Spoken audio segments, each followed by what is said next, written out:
こいつは楽しめそうだ。 Fighters ready. Engage.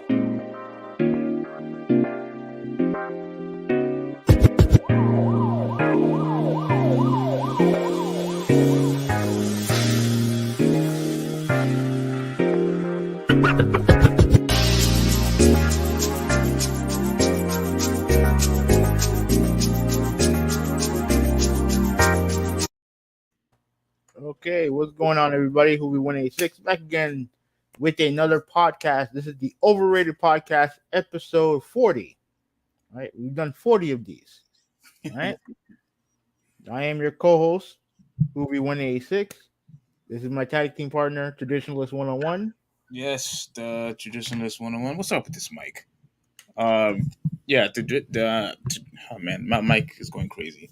Yeah, I'm Traditionalist 101, and it seems like my mic stand wants to act like all goofy, and it has a mind of its own. Like it's I can hear sliding you. down, it's sliding all the way down to the ground. Um, but with all that being said, yes, we are back for the 40th episode, and I'm absolutely excited to talk about what's been going on, and we have a lot of things to discuss today. Well, in the meantime, I'm having you go and talk. This stupid mic is sliding down. My bad, everybody. Okay. All right. So yeah. While he fixes mic, yeah, man. Like, let's do some housekeeping real quick. I have a video that I'm going to make tomorrow. I need to, make sure I make that video first. But I am gonna make a video discussing. It's a gaming topic video. Discussing the stuff that's going on at Microsoft and all these things going on with the fan base and the community and stuff like that. Yeah, so I'm gonna make that video tomorrow. What else is there? And then I do plan on making a couple videos. Obviously I want to make my PS5 video discussing how I feel about the console a month in. Um, and I also want to make a video showcasing the first stadium I created in MLB The Show. Um, I still need to do that. So there's definitely some content um that's gonna be discussing that I'm going to discuss on my channel, my personal channel, Hoovy186, on YouTube. So yeah, I'm looking forward to that. Your mic seems to be fine, right? Yeah, my mic is working the way as it should. Mm-hmm. Yeah, it looks like the base of it wasn't tightened up properly, so that's why it just kept on sliding. Um, but it looks like it's fine now. So as you were saying, Mm-hmm. yes, I'm definitely looking forward to all of the videos that you will be making in the near future.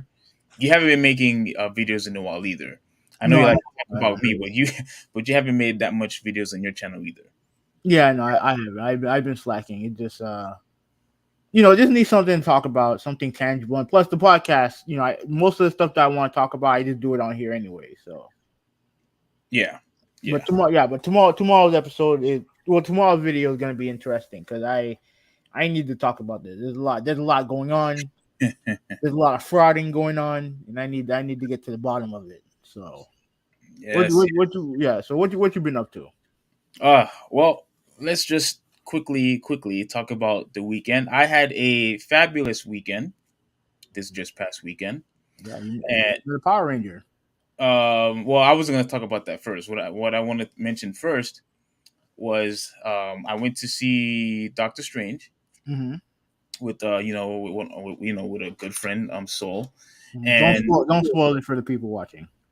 yeah, I'm not going to spoil it for the people watching. But did I find the movie good? Yeah, the movie was good. It was entertaining. It was very, very, a lot of magic stuff going on. So I don't want to mention too much, but yeah, the movie was definitely good.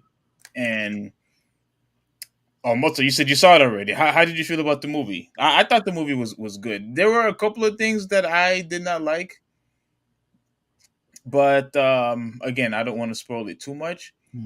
I'll probably mention it, next week. How I He feel said about it. he said it was all right, but he said he don't like superheroes. Yeah, I mean, when you say superheroes, do you mean all like 100%? Like, so you don't like Batman, you don't like Avengers, you don't like Superman, you don't like anybody, you don't like any superhero whatsoever. Is that what you're saying? So we'll see if that's what he's saying. But anyway, I went to see that.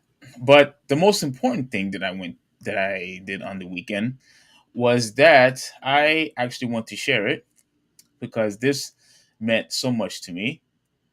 Malta said that he only likes Fantastic Four and Spider Man. So he liked it, Fantastic Four, the overrated, one of the most overrated superhero movies of all time. You're not. I don't think he's talking about. I don't think he's talking about the movies. I think he's talking about the heroes themselves. Oh, okay, okay, okay. Then that's fine. That's fine. That's fine. That's perfectly fine. Let me see here. So, here we are. Now I'm going to share this real quick because I want everyone to have a nice visual of what I did, the past weekend. And here we are. Okay. Can you see it? Yeah. All right. So this is a picture of me and Jason David Frank. And for those of you who don't know who he is, maybe you could probably see it. He's right here on the right side of the screen. He played as Tommy as the Green Ranger of the Mighty Morphin Power Rangers. And, he also played as the White Ranger. He also was the Red Ranger on Zeo, on Turbo. But, that's him. He definitely, as you can see, he definitely got old. Just in case if anyone's familiar with him, Well, that's what happened when you age. he definitely. I think he's how old is he? Is he? I think he's like 48, I believe. 48. I think he's 48. I ain't gonna lie. I thought he was older than that. He's not really. He's not. I think he's just maybe 10 or 15 years, somewhere around there, older than us. He's not. He's not really that old, but based on his appearance right here, man, the dude looks old, and It's probably because of his facial hair. Aging. And yeah, definitely age. And I really, really, love this photo. Oh my gosh, like, and he signed it. And what I'm going to do, I'm going to get this photo framed Mm-hmm. because this is special. Like when it comes to meeting celebrities, I really haven't met that many celebrities in my entire lifetime in person. And one of the main reasons, I don't want to make a topic out of this, but one of the main reasons why I had to go and see this guy because one, obviously, I grew up watching Power Rangers. Wait, so you knew he was gonna be. Where did you go, by the way? At the comic book store. You want to be a little bit more specific? It's called Past, Present, Future Comics, the one on University and Sterling. It's Oh, at okay. University in Sterling. So I went there, and the reason why I wanted to get this was because, again, I haven't really met that many celebrities in my entire lifetime. Mhm. And there were a couple of celebrities that I completely regret not meeting when I had the opportunity to see. I don't know if you remember, there was a time where Michael Jackson was actually in Aventura Mall. And Really? yeah, this obviously was a long time ago, but Yeah. this was, he was in Aventura Mall. And what's funny, one of our old high school friends, I was talking to Ruben about that. I don't know if you remember Ruben. Yeah, of course. And yeah, he was the one that also said, "Oh my gosh, I could have gotten this dude's autograph and whatever, whatever, whatever." I've never been to any of his concerts or anything like that. So when he eventually passed, one of my biggest regret was that I did not go to Aventura Mall that night. And when I heard that there was that Jason was going to be coming, I had to go. My brother also went. I Mhm. wanted to show you a picture of him, but I don't think. No, I showed it in the group chat, but I didn't post it on here, which Mhm. was my mistake. But I'll do it, eventually. But yeah, like he was pretty cool. Meeting him was cool. It's just that his agent was kind of being like a bit of annoying Mhm. because he Oh, he was trying to kick me out of the place. But I'm trying to tell him, yo, I'm gonna be doing shopping for the store. I'm not just buying your merchandise, Mm-hmm. but I'm also gonna be shopping, at the actual store. Like you see the shelves behind me. Yeah, yeah. And They, how many people were there? it was a lot of people. Like you don't see people now because I was like one of the last ones. Mm-hmm. I was one of the last ones, but it like from where I am, there's people here, and it goes all the way back, and there was the line was basically like this from here to the back door, which is back here, and people Mm-hmm. was coming down this way. Oh, okay. Yeah, so it was definitely a long line. A lot of people was there once I got there. So I gotten that photo, and there was another photo I gotten, but I forgot to post that one on here as well. Mm-hmm. But I'll do that, eventually. I'll basically show maybe next week or whatever. So And give people your Twitter account.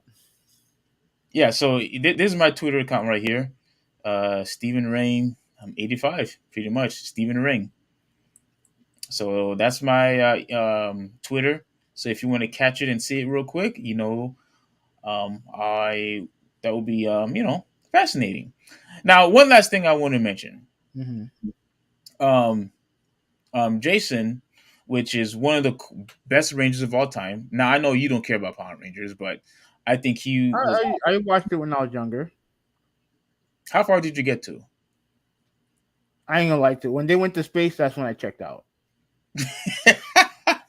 I actually went a little further than you did, just a Mm-hmm. little bit. I think I went all the way to.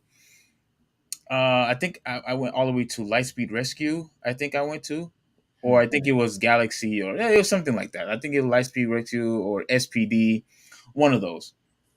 That's how far I got. Once it went there, it got even more cheesy and more cheesy. The storyline started being more stupid. The enemies looked more stupid. They weren't as iconic as the original Power Rangers. And then that's when I decided to, no longer support the show. Okay. But Oh then yeah, go yeah. Go ahead. ahead. No. Go ahead. Go ahead. But then I started to support the show again once I found out that he was going back to Down Thunder. I don't know if you're familiar with that one. No. Yeah, if you're not familiar with that one, then I understand, because Dino Thunder came like way afterwards. But he was the Black Ranger. He was like basically the teacher or the sensei, if you will, Mm-hmm. on that series. And so I started to watch a bit of that only because of him. And yeah, he was. Oh crap, he was definitely one of the someone who I was a huge fan of, and I just grew up, watching him. And I look, all the other Rangers, they were fine too. I liked them all. The original, there will never be anything better than the original. Mm-hmm. Now I don't know if you were a fan when he was the White Ranger, Yeah, but yeah. yeah, Because when he was the bad guy, he originally showed up as the White Ranger, right? no, The he Green was Ranger. originally the Green Ranger as the bad Okay, guy. okay. So when he was the bad guy, he was the Green Ranger. Yeah, Okay, and then when they changed their thing, they went to the White Ranger. yeah, he left. Then he came back. And you know what's funny? When he left, he was actually going to be in VR Troopers. I think. Oh, I remember VR Troopers. Yeah. He was supposed to be in VR Troopers, but because of the popularity, um, what was that company name? Saban, I believe, at the time. Mm-hmm. Say, I Um, think it's Steven. Saban, yeah, Saban. They decided, to bring him back because he was just so popular.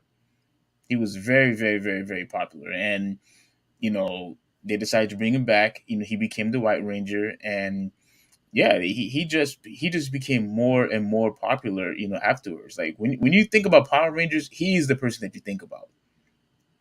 He's absolutely the person that you think about when you pretty much he's the only one.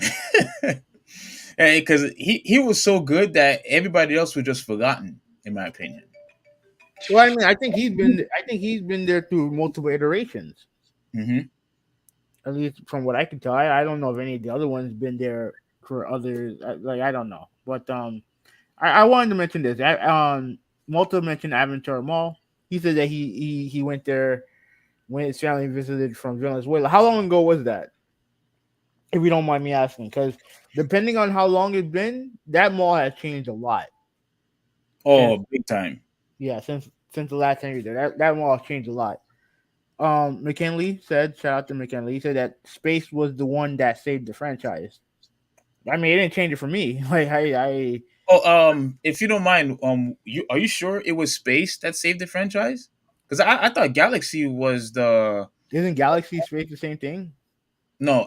I can't remember which one came out first. I think it was Space, and then I think Galaxy came after Power Rangers Space, I believe. Yeah, Power Rangers.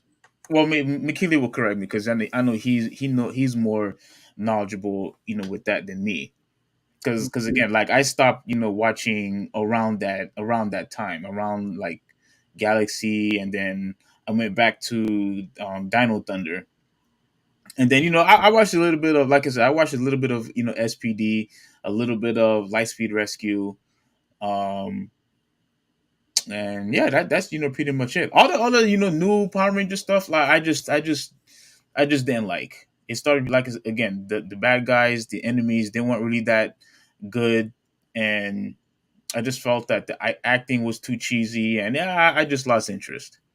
I just And lost interest. McKinley said it was Space because of the crossovers. So Oh, you know what? You're probably right.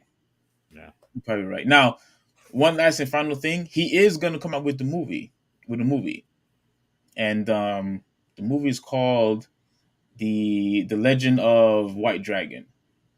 Now, I wish I could show the trailer, but because of copyright stuff, I'm not going to be doing that. But pretty much, this is him. He's going to be, wearing this costume, as you can see, here. He definitely gotten old, like you said. He doesn't look nowhere near. If you look It's at him called now, age. Called you, age. you would never recognize him. But yeah, he definitely gotten older. So And I'm going to assume this is a straight to DVD movie. I have no idea. I'm I have going no to I'm idea. going to safely assume that it is. In other words, you think the movie is going to be garbage? You can say you think the movie's going to suck. I'm not saying the movie is gonna suck. I'm just saying that it's going to be a straight to the DVD movie. Why? Because you never heard of it. Have you seen him in anything else? What do you mean? Have you seen him in anything else? Any other motion, film? Major. Besides obviously you're talking about besides the original Power Ranger movie, he was in other movies. I just can't remember what they were, but they were not important. They were like B movies. And this is probably going to be another B movie. Well, even if you're right, I'm still going to watch. And look, I don't expect the movie to be great. I really don't. I don't expect the movie to be great. However, I do believe that the movie is going to be cheesy, and I expect it to be. I mean, this is freaking. I'm pretty sure this is going to be similar to Mighty Morphin Power Rangers anyway. So, yeah, I'm looking forward to watch this movie only because of David. That's it. So I'm going to watch the movie anyway. Good or bad, I'm watching. Are you going to watch? Fuck no. Anyway, moving on. No, listen. Like I don't have nothing against the dude. Yeah, you do. No, You nothing. could. No, I What, know what, what, nothing what was against. the foul Nothing against. language for? What was the foul language for? Come on, Why? you're asking me if I'm gonna watch a B movie. Like, no, I'm good. Absolutely Yeah. not. But Okay. with that said, like, it's cool that you got to meet him. Thankfully he's doing well, and good luck on the movie.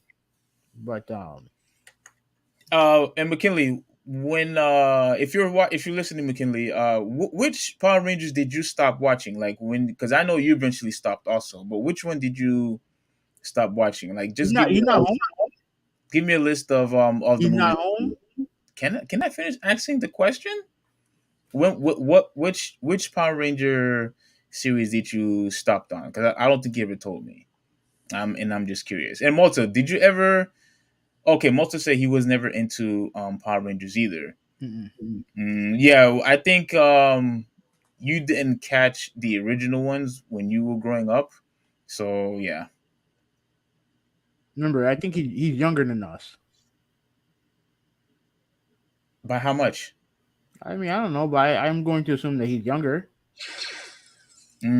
Probably. Anyway, he posed this question right here. Let's actually get started with the podcast. Hmm. So, what's the successor to the Switch? We don't know that yet. And let me share this article from Nintendo. And this is not really about the article. This is more about the discussion of what should they do next, right? So you have the article here. Switch 2 Nintendo is working not to make the same mistake it did with the Wii U. Um, and Nintendo, and I'll read the headline right here. Nintendo president Shintaro Furukawa wants to make a move to the next generation as smooth as possible, right? So pretty much what this article really is about is how should Nintendo move when it comes to making a new console? Making a new console. Should they? Because look, when going backwards, hold on a second. Let me read some comments here. Uh, No, you multi- got quite a few. no, that's not. He's 10 years younger. He was born in 98, so he's 12 years younger than me. Yeah. Okay, so yeah, you pretty much missed because I believe the original Mighty Morphin Power Rangers came out. Was that? I think it was either 1993 or 1994. I So was in kindergarten when it came out. Not yeah, kindergarten. I was first or second grade. yes, Second. first, second, third grade, somewhere around there. So even when you were born, like you pretty much missed, all the, original, and I think you missed the part where he was the White Ranger, and I think you missed some parts of Zeo as well. And speaking of which, Hoovy, were you ever a fan of Austin? Who's Austin? He was the original Red Ranger, the original one. Look, he's fine. Like I didn't really have a don't. Okay, I had a favorite, Who was it? the Black Ranger. Oh, Zach, the dancer. Yeah, Oh, yeah. He was awesome. He was awesome. He was very, very, very awesome because he would, he was black.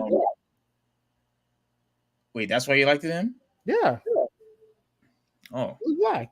you liked him. He was your favorite because he was black. Yeah, I was expecting that you liked it Walter because of the axe that he had, and or because he would dance whenever he would fight the putties. But which was obviously stereotypical, but yeah, he was my favorite Ranger because he was black. Like that's pretty much it. And second favorite was the Pink Ranger.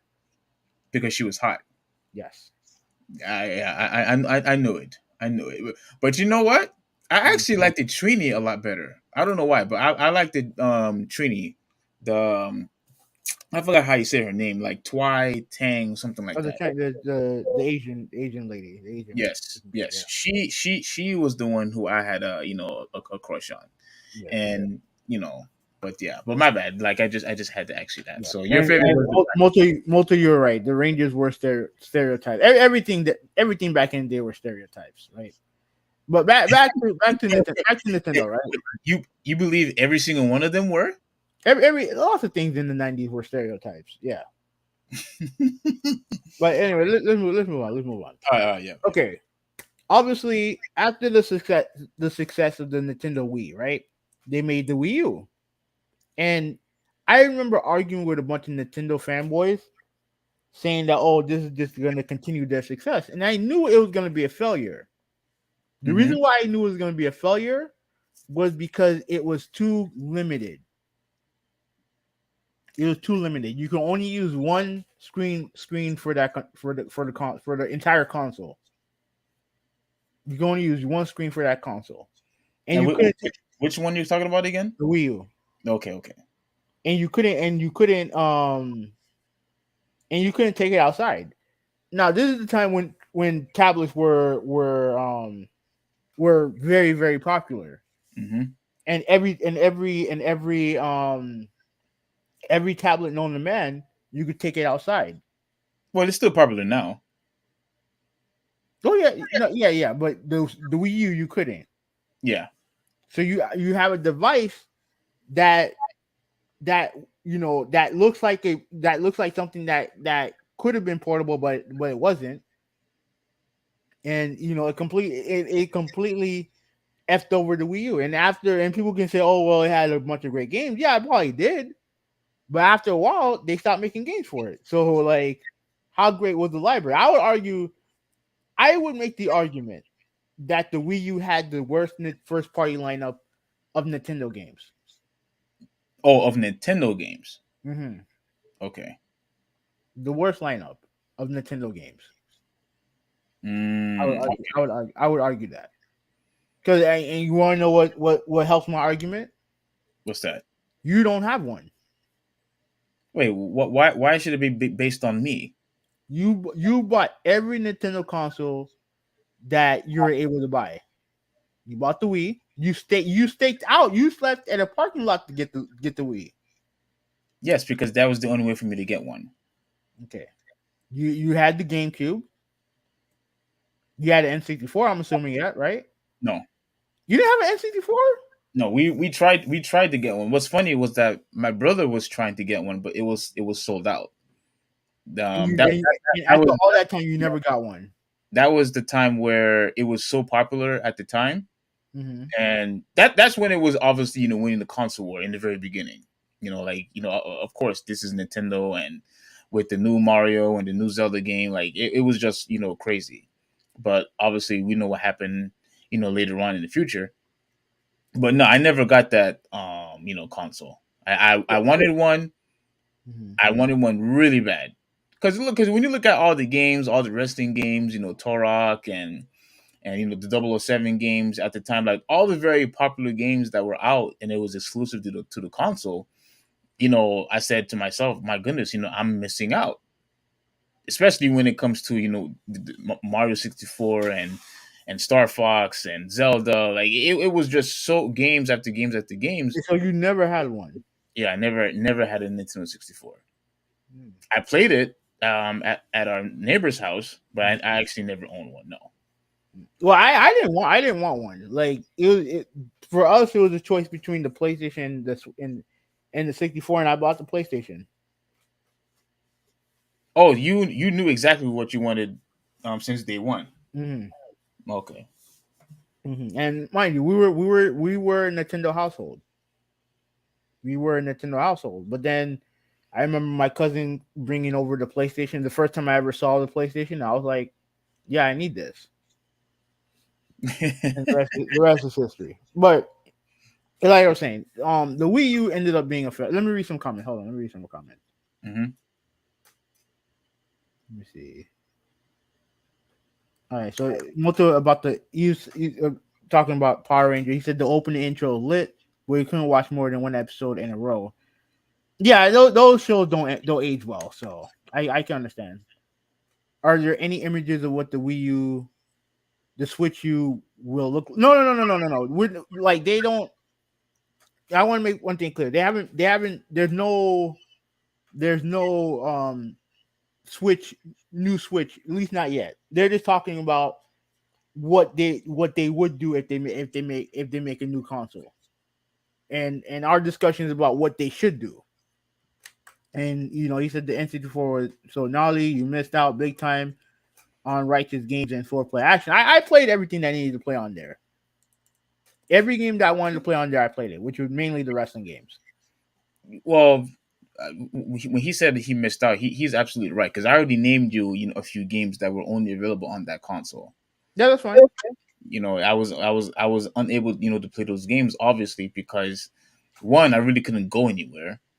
At the age that we were in at the time, and I had an opportunity to play at my neighbor's house, and we were playing a lot of 007 and things like that. But yeah, I definitely missed out. Till this day, I really wish I had my hands on all the exclusive games that was available on there because I never got to experience those games. I'm good. And Most said the N64 is better than the PS1 by far, and that's a lie. well, I think he's talking about like the power of the I system. mean, the power is smaller. The PlayStation One is a better console and it's by far. Why? Because it had better games and it had more games, a lot more games. To me, I think anybody would have been happy with either console. No, the reason why I didn't buy a Nintendo N64 was because I knew Like I knew in my head that at some point I'm going to get tired of the game that they were offering. At that age that you were in, I don't think so. No, no, I did. I did. I looked at the library of games on there, and to me, I looked at the games and I looked at what PlayStation was offering, and I'm like, bro, I can't buy the N64. I can't do it. You know what I mean? Look, I like Mario, I like Zelda, but I love Tekken, I love Street Fighter, I loved at the time, I was into like Tony Hawk and Cool Borders and stuff like that. And honestly, with that trash ass D tier controller that they had, I just decided to buy. I decided to go to PlayStation. One day we're gonna debate this, man. Hey, man, I'm ready, man. I'm ready. I'm ready. Oh, I will definitely be looking forward to that. But like I said before, I disagree with both of you. I don't think the 64 was better than PS1 by far. Neither do I think the PS1 was better than the 64. No, I don't think the 64 was better than PS1.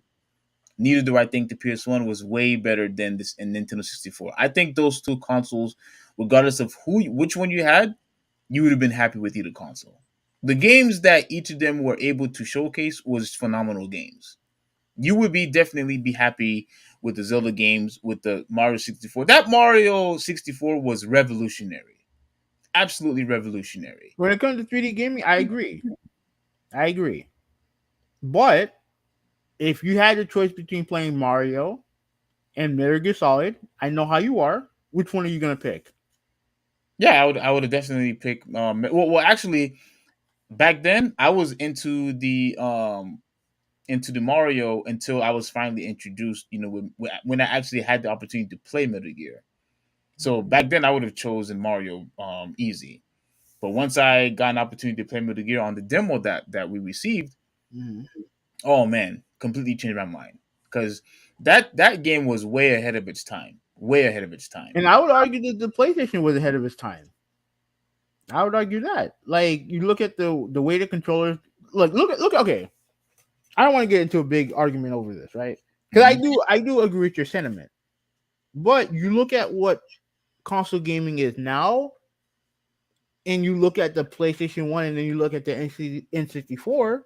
Which console is more in tune with what today's gaming standards are? When it comes to the console and everything all the features, and the games.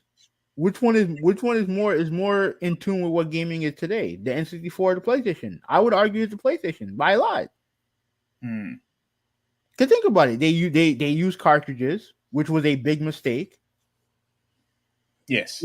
Cartridges is the reason why they couldn't get some of those games because it couldn't produce the amount of sound that the PlayStation could. Because that's the reason why Final Fantasy wasn't on the N64.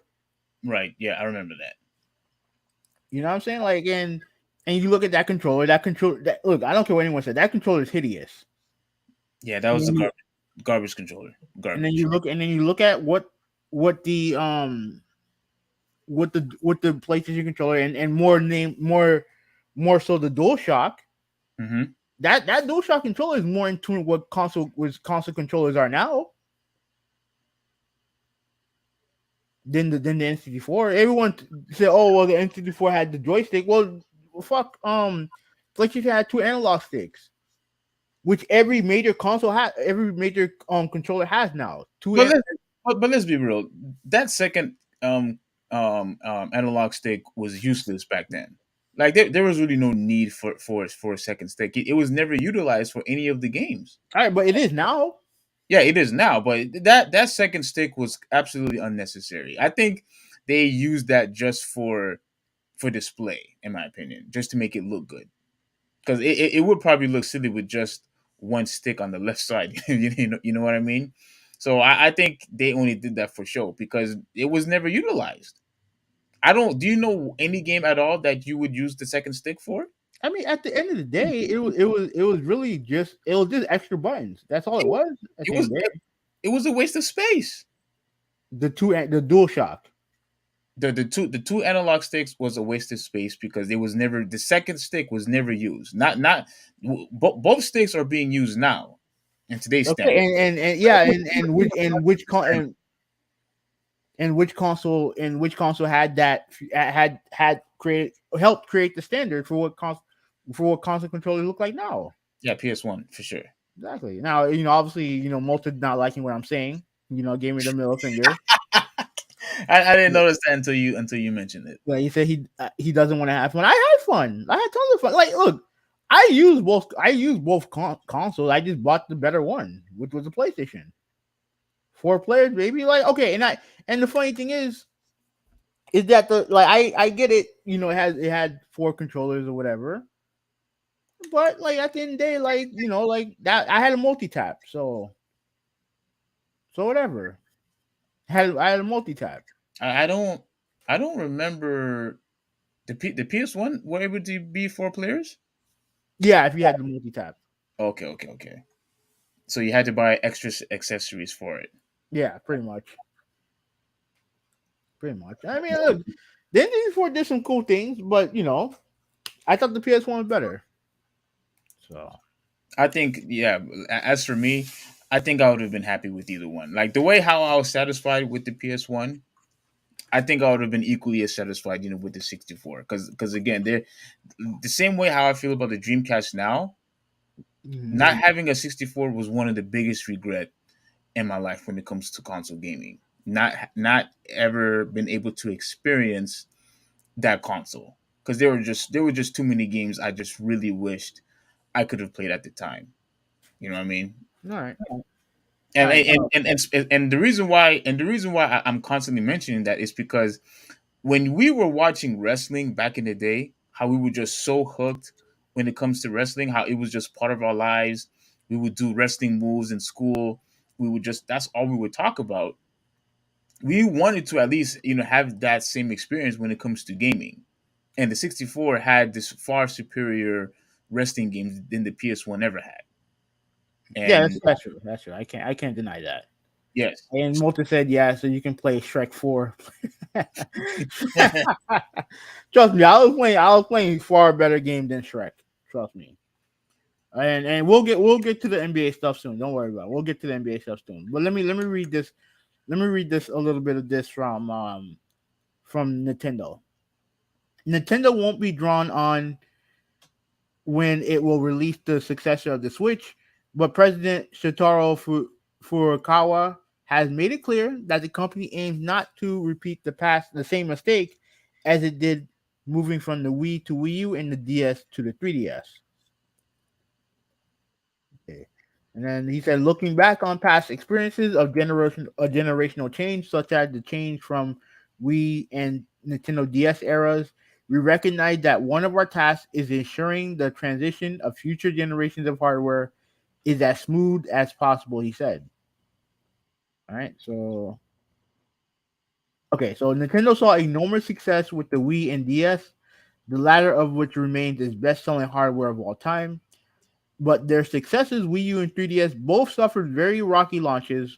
While 3DS recovered to some extent, Wii U became one of Nintendo's most notable failures, with production ending just 5 years after launch. Much of the problem for both machines were their similarity to their predecessors, with many customers unclear on what had been upgraded and whether they even needed the new hardware. Right. Switch, which has combined Nintendo's home and hardware and handheld hardware businesses, is still going strong in its 5th year on sale. But Nintendo is clearly thinking about how to bring the large portion of the 100 million owners with it to the next generation. The aim appears to get Nintendo fans to connect with Nintendo in more places than simply their Switch. Let me see. All right, well, I read this part too. We are focusing on building long-term relationships with our consumers through Nintendo accounts. Continue Furukawa. We're continuing to release new Switch software for consumers to enjoy. We aim to maintain relationships across hardware generations through services that Nintendo accounts, and by providing opportunities for them to experience our IPs through other non-gaming channels. Okay, that's interesting. Read that one last part. I really didn't understand it. Okay. He said that. Okay, let me see where we're at. While continuing to release new Nintendo Switch software for consumers to enjoy, we aim to maintain relationships across hardware generations through services that utilize Nintendo accounts and by providing opportunities for them to experience our IP through other non-gaming channels. Non-gaming channels. Interesting. Mhm. Hmm.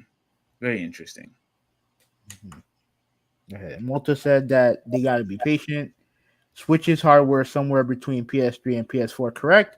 Yes, yes, yes. At least as far as power, it is comparable to those two systems. He said that the GameCube, oh my bad, GameCube was the last console to be powerful.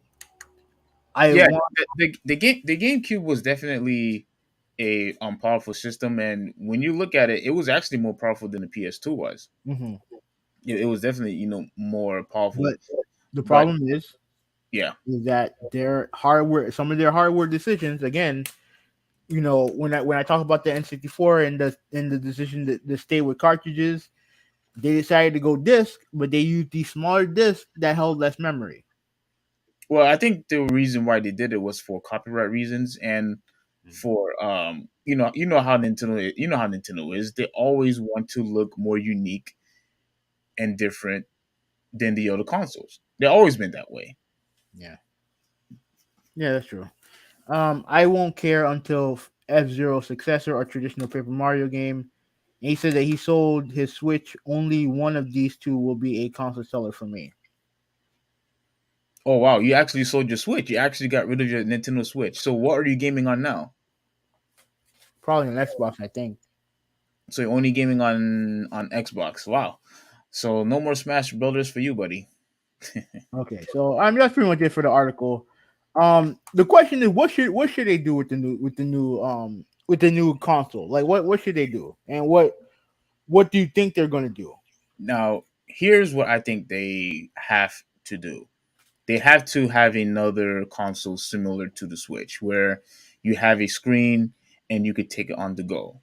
And the reason why I say they have to do that, and it's imperative for them to do that, is because they still don't have a dedicated traditional handheld device. And because they don't have one, they don't have you know, a 4DS or whatever, or if you will. Mhm. You have to have a console that could do both. Because now you're basically upgrading, but you're also downgrading simultaneously because now you can't take your console on the go anymore. I honestly believe that Nintendo has set a standard for their own company, just on their own, that whatever future consoles that they're going to make, it has to have a tablet dedicated for you to play either at home or on the go. To me, it'll be a downgrade if you no longer can take your console on the go anymore. So until they make a handheld device that's separate, like how they did with the DS and the Game Boy Color and etc. etc. etc., they have to stick with that same model. They have to stick with the same model. They have to use a console where you could take it on the go. It's a must. It's a must. Now, what was your other question? No, no, I think you pretty much answered it. You pretty much answered it. Before I get to the comments, man, that's a good question, man. Like, okay, look, you know what I want. I want a traditional set top box from Nintendo. That's what I want. I want them to compete with Sony and Microsoft. That's what I want. But I'm sure that I'm not going to get that. Because I'm it's sure. Nintendo. Yeah. And in fairness to them, the Switch has been a success for them. And I do wonder because remember this comment right here, the last thing that I read right here, right, Which where one? they said that that they are looking for opportunities to experience their IP through other non gaming channels. That sounds like to me that they seem to be trying to move away from console gaming, traditional console gaming, move further away from it. I mean, because they seem to be concentrating on pretty much like having a Nintendo type of ecosystem where you can take your games on the go, but you don't need to necessarily carry a device in order to do it. Outside of probably like your phone or something, or maybe your phone or whatever. So what you're saying is they want like they want to compete, well, not compete, but they want to have a similar system like Netflix, but Nintendo. To me, it kind of sounded like that to me. Kind of probably like Game Pass like. Oh man, I really hope they don't go down that route. I really don't. I mean, look, their game. I don't think they will go 100% down that route. But that comment was interesting. That comment was interesting. And to me, I just think that I do think that I don't. And the thing is that with the Switch, I can see if they make okay. Let's say if they made a more powerful Switch, right? Something that was more powerful. Will that confuse the consumers like it did with the Wii U? Like the Wii U, that was the name itself was dumb. The name itself was dumb because it all it did, like the Wii U was around for a long time, and and a lot of people don't like when I say this, is that the fad with the Wii U ended a long time ago, long before that, when it came to the casual audience. People had it, they used it for a little bit, and then they put that shit in the closet. And the only people that were using the Wii U were the hardcore gamers. Wait, I think you're talking about the Wii. Yeah. I mean the Wii. But then when the Wii U came out, they thought that the Wii name is so popular that people are just gonna buy it, and people were just confused, and some people just weren't interested. So I don't know if going to the same well with the Switch, like let's say you make a Switch, but it's just more powerful. A lot of casuals aren't gonna realize the difference, especially when you don't historically lower your prices of your hardware like Nintendo does, like Nintendo don't do.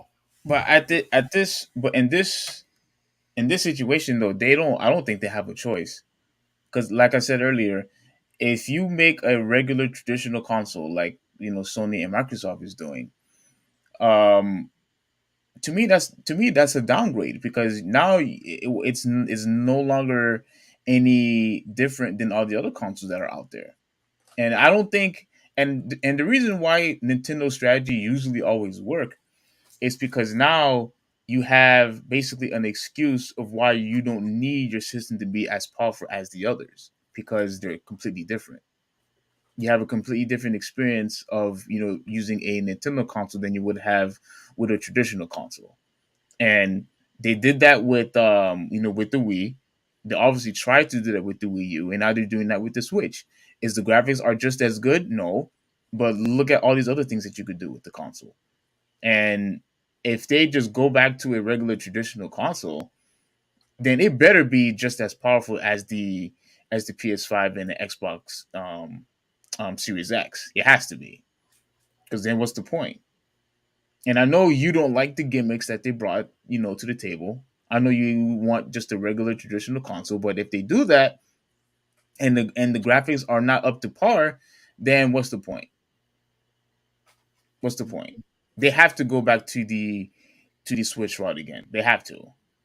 And do I think it's going to confuse them? No, not necessarily. As long as they make it completely different than the Switch, whether if it's a bigger screen, I don't think they're going to have two screens like they did with the DS, because you have the TV and you have your tablet. So there's your two screens right there.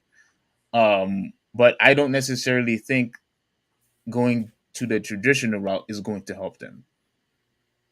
I don't think so. Let me read some comments and then I'll respond. Mota said that he stopped playing at the Halo Infinite Xbox after Halo Infinite, and he said that he really only games on GameCube and GBA. Since then, like he said that he likes Halo. I like Halo Infinite too, and he mentioned that I like better having a home console and a handheld but it's tougher to sell a 4DS nowadays when everyone has a phone. That's true. But Nintendo can do it as long as you just release Pokemon, people are gonna buy it. So Well, the problem, with that statement is when the 3DS came out, people was already gaming on their phones anyway. That people was gaming on their phones. People was that's why gaming. that's why that's why that's why it was that's why it struggled. I don't think that as far as sales, no, it didn't. Yeah, it did. Let's look at the sales right now because I don't I think mean, so. it sold well eventually, but it wasn't doing well coming out the box. Well, at the very beginning, it wasn't coming No, out because the freaking 3D was the issue. the 3D was the issue. The price was the issue, and everything changed when they lowered the price and they released Pokemon. Yeah, they lowered the price. They released Pokemon. They had the Mario, and everything like that. So yeah, the Zelda and everything else. So I think the games obviously saved that console, that handheld. No, the game saved that console, that It wasn't handheld. just, it was not just Pokemon, dude. It was that was the main thing. It wasn't just Pokemon. Come on, man. Anyway, Walter said, imagine if Nintendo put out a console with no gimmicks, a much more serious and respected console. But that's what I want. But Steve's not lying when he said that it's. I wouldn't say necessarily it's a step back, but it goes against everything that they stand for, and they're not in. Are they willing to compete with Sony and Microsoft in that space? And they've already said that they're not going to do that. They've already Exactly. said they're not interested in doing that. Exactly. McKinley said that they need to do better online. Yeah, but like, look, if the only thing that people are concentrating on is, oh well, I can do this and this with my new Nintendo console, they pump up these new gimmicks. They don't have the pressure of fixing their online infrastructure. They don't have the pressure. The reason why I disagree with that is because now that technology is constantly more advancing and now more things are becoming more digital and online is the standard, I think they do need to get that fixed ASAP. They have to because again, everything is now is about streaming, everything is about downloading, everything is about digital pretty much. Yeah. So they have to get that fixed, and I think the pressure is on them, so they better fix it. Well, who's applying the pressure to them? I think just society as a whole. Society. Yeah, I think as a whole, because it is a standard for everything to be online. That also include gaming. Let me tell you something. Online is a part of people's lives now. I It's just understand that, but there's a lot of Nintendo fanboys who are not going to hold them accountable. They're not going to hold them accountable. Because if that's the case, they would have held them accountable a long time ago. hmm. You know what I'm Well, saying? I Like all think this I stuff. think I think a long time ago it wasn't really much of a standard yet. No, no, Now no, no, now no, now, no, no. now it's now it's officially a standard. No, no, no, no. It's not. It's been ever since Xbox Live has been the standard. Ever since Xbox Live has been the standard. Sony found out the hard way,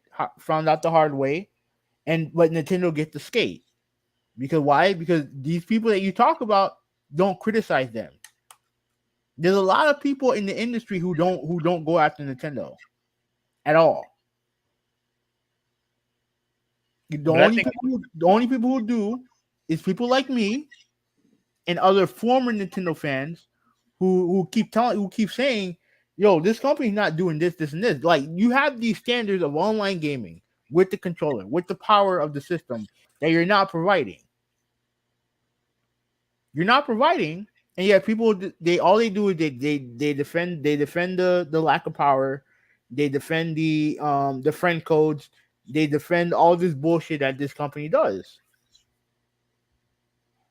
yeah, but like I said before, though, Nintendo is already behind when it comes to having just standard online. They're already behind already. I don't think they want to go even further behind where everything else, not just gaming, but I'm just talking about as a whole when it comes to online. People don't eventually what I think is going to happen. People don't want to deal with the inconvenience of going through friend codes and all this other nonsense and all the other BS that you have to go through anymore. I think eventually it's going to catch up to Nintendo that even the fans are going to get fed up with it because Yeah, now okay, now it's a standard. okay, that's fine. But like, are they going to buy the console or not? Are they gonna stop buying the games or not? Because I'm telling you, they're not. That's not gonna happen. You do all this whining, bitching, and complaining all you want, but if you're still giving them your money, they're not gonna change. They're not going to. Hmm. All this bullshit, all these complaining I hear about Pokemon, and yet people still buy in the millions. People bitching, complaining about about what do you call it, like Smash Brothers Online. Yet the fucking thing is the biggest fighting game on the planet. So why should they change? All they gotta do is just show a trailer of a new character that they put in the game, and everyone just gonna, either just complain about that instead of complaining about something that's actually important. Let me read some Okay. comments here. Nolan, shout out to you, Nolan. Thank you for being here. He said that Breath of the Wild was Game of the Year. Smash Brothers and Mario Kart always sells consoles. That's true. Mota said that. That's true. Nolan said that Smash was killing it for years. That's true. Super Mario Strikers Battle looks great too. They have a less toxic fan base too. You talking about Nintendo? Because I would argue that's not true at all. I mean, you may not see it, but their fan base is just as toxic. Yeah, I think you only talking about the Smash community. That's it. No, That's it. Nintendo, they have definitely had some toxic members in their fan base as well. Absolutely. Let's see, McKinley said, especially with Smash Bros. And Mario Kart being hot, they need to do better, and that's Yeah, true. yeah, absolutely. I agree with that.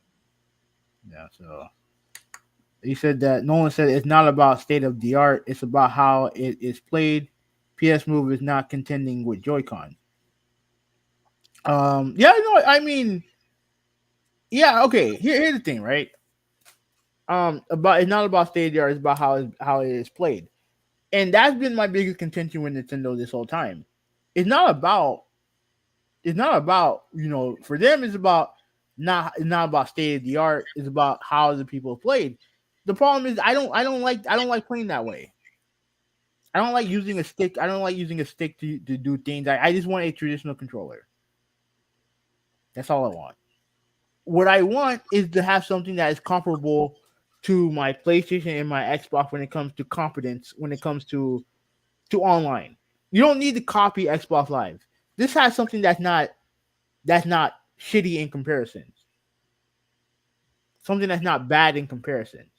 It don't have to be better, but it can't be so much worse. Yeah, but you still need to have something that at least subpar to Xbox, because then what's the point of even having all the other subscriptions if it's not good?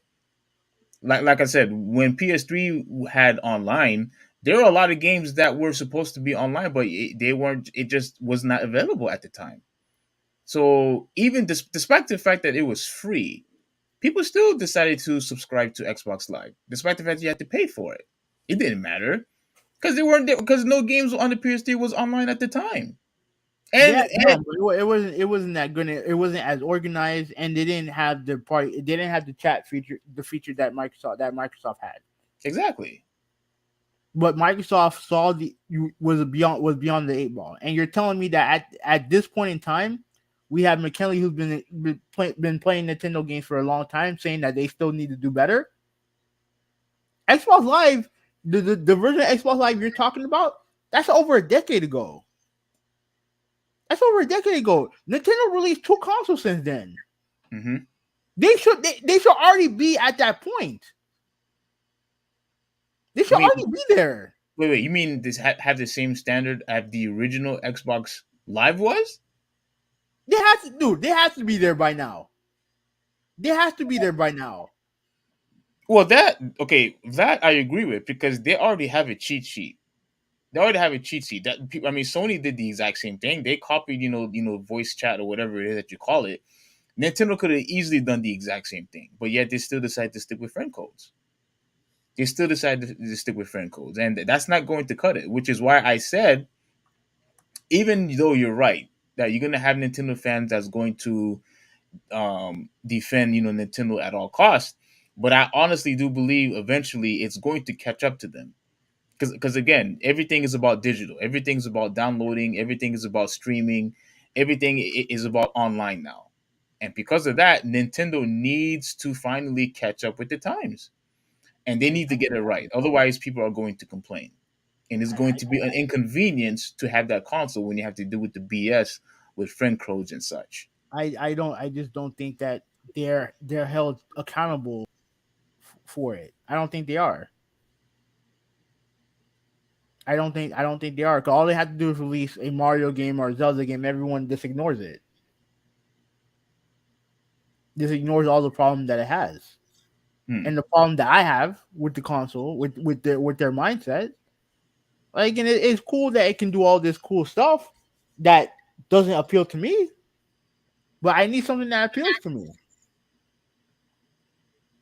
I need something that appeals to me, and like I said, and I told you, and I told you this: the GameCube library, not the GameCube, the Switch library is not the problem I have with the handheld console, hell, whatever you want to call it.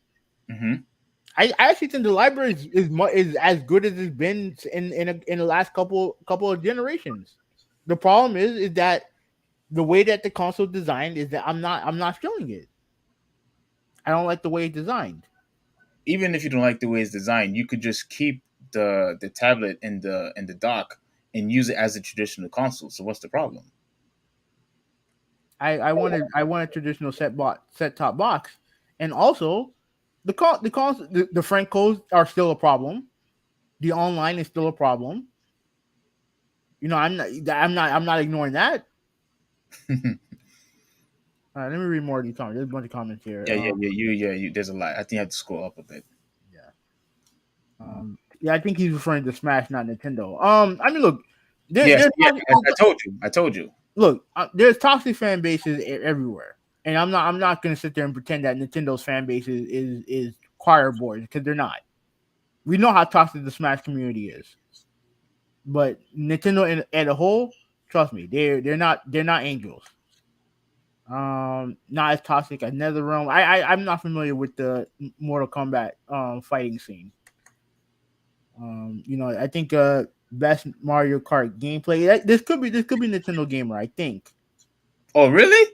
maybe No way, maybe. dude. If it is, where have you been? But if not, then if you could tell us who you are, well, you don't have to, but thank you so much for participating. It's a true honor to have you. Um, so he asked what's the rundown. He doesn't think there should be a Switch Pro. Um, I no, I understand. I understand because like you don't want like because they keep coming out with all these iterations of the Switch, and you don't want to. And as a Switch owner, especially if regardless of which one you buy either you buy the original, the light, or the OLED. You don't want to feel like you're just spending money on hardware just for the sake of spending money on for the sake of spending money on hardware. You don't want to do that. You don't want to buy an OLED and then find out a couple weeks later there's a Switch Pro coming out. That would be annoying. I definitely would. I definitely agree. That could be annoying. McKinley said that. Let me respond real quick. You probably missed it. Best Mario Kart gameplay. I said that they need to have another Switch, whatever they call it, Switch Two, Switch Pro, Switch, whatever you call it. They need to have. They can't go back to a traditional console anymore. Because again, unless they want to have the console just as powerful as the other two, then there's no reason for them to even. What's the point? You have a regular traditional console that's basically the same, but just a weaker console. They have to continue on with the gimmick of taking the game on the go. They have to. Go ahead. McKinley said that not as toxic as Overwatch, League of Call Legends, and Call of Duty. Call, Uh, Call of Duty is absolutely toxic. Yeah, I don't. Yeah, I don't like that community. And I've heard horror stories of League of Legends. So I um, haven't heard too much, about Overwatch, but hey, I don't doubt it. But Call of Duty, my goodness, man, especially when you watch these tournaments, man, it look like it's going to get really violent. When oh my gosh, but all right, continue. yeah, I Mario Kart gameplay says yeah, I don't think they'll change. Nolan said that's a reasonable request. It could be something that I said that he's referring to. Uh, Nintendo Mario Kart gameplay says the closest they've come was the Wii U. I say they are held somewhat accountable. Yeah, I mean, by whom? By again, and I know there's a lot of Nintendo fans who go at Nintendo, right? I'm talking about the media. The media don't hold them accountable. At least mainstream media don't hold them accountable. Everything I hear, everything I see on my timeline is everything either they're criticizing Sony or they're criticizing Microsoft. Now, in fairness, I don't follow that many Nintendo.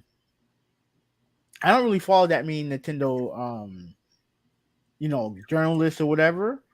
But I'll just put it right here. I don't know if you're seeing this right now. Nintendo Life, 8 hours ago. Yeah, let you me see let it. me look at this. Yeah, I see it. In the age of endless delays, Nintendo's first party flow is extraordinary. What In the age of endless delays, Nintendo's first party flow. is extraordinary? Like what? It looks like you're annoyed and upset about that statement. Okay, okay. So so they say that not mind you, this is Nintendo Life, right? So they're Nintendo propaganda website, right? Hmm. They talk about the flow is endless and all the other garbage. You know how long ago they announced Metroid Prime 4? It's been a while, man. Oh my gosh, it's been a And while. we've seen nothing of it. We've seen nothing of it. Right, I agree. And you're telling me that this site one didn't cover that? Didn't cover the JPEG that they showed when it came out? No, I know for a fact they did. No, they covered it. I know for a fact they covered it. They covered it. So right in this article, you completely conveniently forgot the Metro Prime thing, and they've had games that have been delayed. And I look at some of these fucking games. I look at these games. Okay, all right. So Advanced Wars 1 and 2 reboot camp. was postponed earlier this year in response to current events in Ukraine. Okay. There's lots of things. Like again, there's tons of stuff that gets delayed because of real life events. Hmm. Lots of stuff, but this notion that what Nintendo's doing is extraordinary, like the fuck no, it's not. It's not. Like everyone deals with delays. Right, Bayonetta 3. Where the fuck is that? Where? Because I know it definitely wasn't originally scheduled to come out in October. It was definitely not originally supposed to come. That game should have been out already. What? Yeah, I can't even remember when that game was announced. That was It was like, a while ago. yeah. But yet this site wants to tell you that everything that what they're doing is extraordinary when it comes to delays. There's Come on, nothing. There's nothing. Absolutely nothing extraordinary about having delays. come on, bro. Nothing. Give No. me yeah, okay. Nolan says a tablet is a tablet and a console, both worlds. Switch OLED was a decent idea. I would prefer a Steam Deck format. Well, I don't know what you mean by. Well, if you mean, let me think. The thing about because the Steam Deck is basically just a handheld. That's it. Yeah, that's all it really is. And if you want to access game to it, you just go to your Steam library. Yeah, I don't think Nintendo's ever going to do something like that. You They're don't not. think so? No, what I want them to do, because I think you probably missed it, Nolan. What I said earlier what they should do if they're going to make a traditional console, what does that do with their handheld? What does that do with their handheld? What they need to do is if they're going to make a traditional console like what Hoovy wants, they need to go back to making handheld a device again. I Oh, I I, I don't think they're gonna do that. well, they don't have a choice if they're going to make a regular console. I mean, I don't see why. Like, do you have do you, Listen, is there? even you said, hold that thought. Mhm. Even you said with the Switch that's out right now, you said that it was designed because look, once it was designed, they got rid of the 3DS, Mhm. so its main purpose was to be a console and a handheld. Yes or no? Yeah, Okay, so if you make a traditional console, you don't have a handheld anymore. It's a downgrade. They don't have a choice. They have to continue on making a Switch Pro or a Switch whatever in order for you to have people the incentive to continue to support your device so that they could continue to make so they can continue to play on the go or at but home. but okay, but think about this, right? Because from what I can tell, what I heard, the Steam Deck, you could connect it to a TV and it'll play the games on the TV. You can do that. Or on your TV monitor. Hmm. I think you're right. I think we talked about that a while back. Yeah, yeah. So if they decide, if let's say if they simply just decide to make the new Switch just a Steam Deck version of a Switch, um, I don't know if I'd be against that. To be honest with you. I don't think a lot of people will be for it. Yeah. Okay. Let me read. Let me continue reading. Nolan said that Xbox Live level that Nintendo need to be at is a reasonable request. Yeah, thank you, because thank you. Oh, come on. He said that they gave you Dread. That's true. Uh, That's true. that's not the game that they showed off 4 years ago, 5 years ago. That's not the game they showed off. They showed off Metroid Prime 4. The JPEG was about Metroid Prime 4. You can make look. That game Metroid Dread. That don't take that should take like at least 3 years to make. That should make at least 2 to 3 years to make. Hmm. We're not gonna pretend that that's some type of big budget AAA game. It's not. It may be priced as such, but that's not what it is. You know what I'm saying? It may be priced as a big AAA, but that's not what it is. Let me see. McKinley said that, and yet they put the sequel after Metro Prime 4. I think he's responding to Nolan, and he said that Sega publishes Bayonetta. All right, but that's a Nintendo exclusive. That's Nintendo. That's Nintendo. That's Nintendo. Like, I know Sega makes it, but that's Nintendo's property technically. And if it's only coming out on that console, they are responsible for it. Yeah, they need to hurry up and get that thing rolling. No, but And it's not even that. The thing is, I don't have a problem with delays. I don't have a problem with delays. Delays will only make a game better. My problem is that you're giving a company credit for not offering, we're not quote, putting delays when they clearly have had delays. They've had delays. I mean, who knows? Maybe the reason why is because maybe they want to save it for the next console. I don't. I mean, obviously that's hypothetical, but I mean that's the only thing that I could think of. Maybe they're trying to conserve it, for the next console that they're trying to make. I just don't like the capping that goes on. It's like okay, everyone deals with delays, but don't sit there and act like Nintendo is perfect when it comes to that because they've dealt with it too. Yeah, but you know that how Nintendo is with their games. Like you could tell, like they put a lot of effort to make sure that they give you good quality games throughout their history. And Sony does the same thing. They give you good quality games too. But like Nintendo, like they really take their time to basically perfect their games. For their because that's the only type of respect that I would actually give Nintendo is that we don't have to deal with incomplete games like how you like how Capcom, for example, we don't have to deal with games not finishing or having all these other extra stuff that you have to download. Like we don't have to worry about that when it comes to Nintendo. So if they have to delay a game then so be it. Just as long as the game is going to be good. Yeah, but don't pretend that they don't do that also. That's all I'm saying.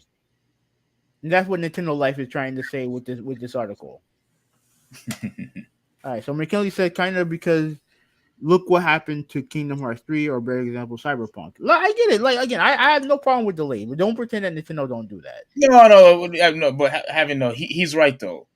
Like, I don't know if you remember, but we were weeks in our private chat. We were talking about Cyberpunk for weeks. No, you guys were. I wasn't talking about it. Everybody was talking about it, including you. We were No, talking about that. what did I say about the game? You were saying how you were complaining about the people were complaining that I think it was Sony that got rid of it, in their service, and then Okay, you. no, that after with the clusterfuck, but before that, Yeah. I'm talking about afterwards. We were talking about that thing for weeks afterwards. Like that was a complete epic fail. So many people was anticipating, for that game to come out, and you give us garbage. You give us a game that's incomplete. You give us a game with all these glitches. There's absolutely no way that those developers were that stupid, or that myopic, and not to be able to figure out it's that not. the game would It finish. wasn't their fault. It wasn't their fault. It wasn't their fault. It was the corporate heads who said, "Oh, we had to bring this game out," when the game clearly wasn't ready. Yeah, and they lost money because of it. Idiots. But a lot of people still bought the game though. Nolan said that they need a master console Switch that's dedicated stationary. Yeah, I would. That's what I would prefer. And he said that Persona is the new hotness, being that it can fall back. All right. Well, if you're saying that they need a master console Switch that is dedicated to be stationary, but you still didn't answer the question. What does that do with the handheld division?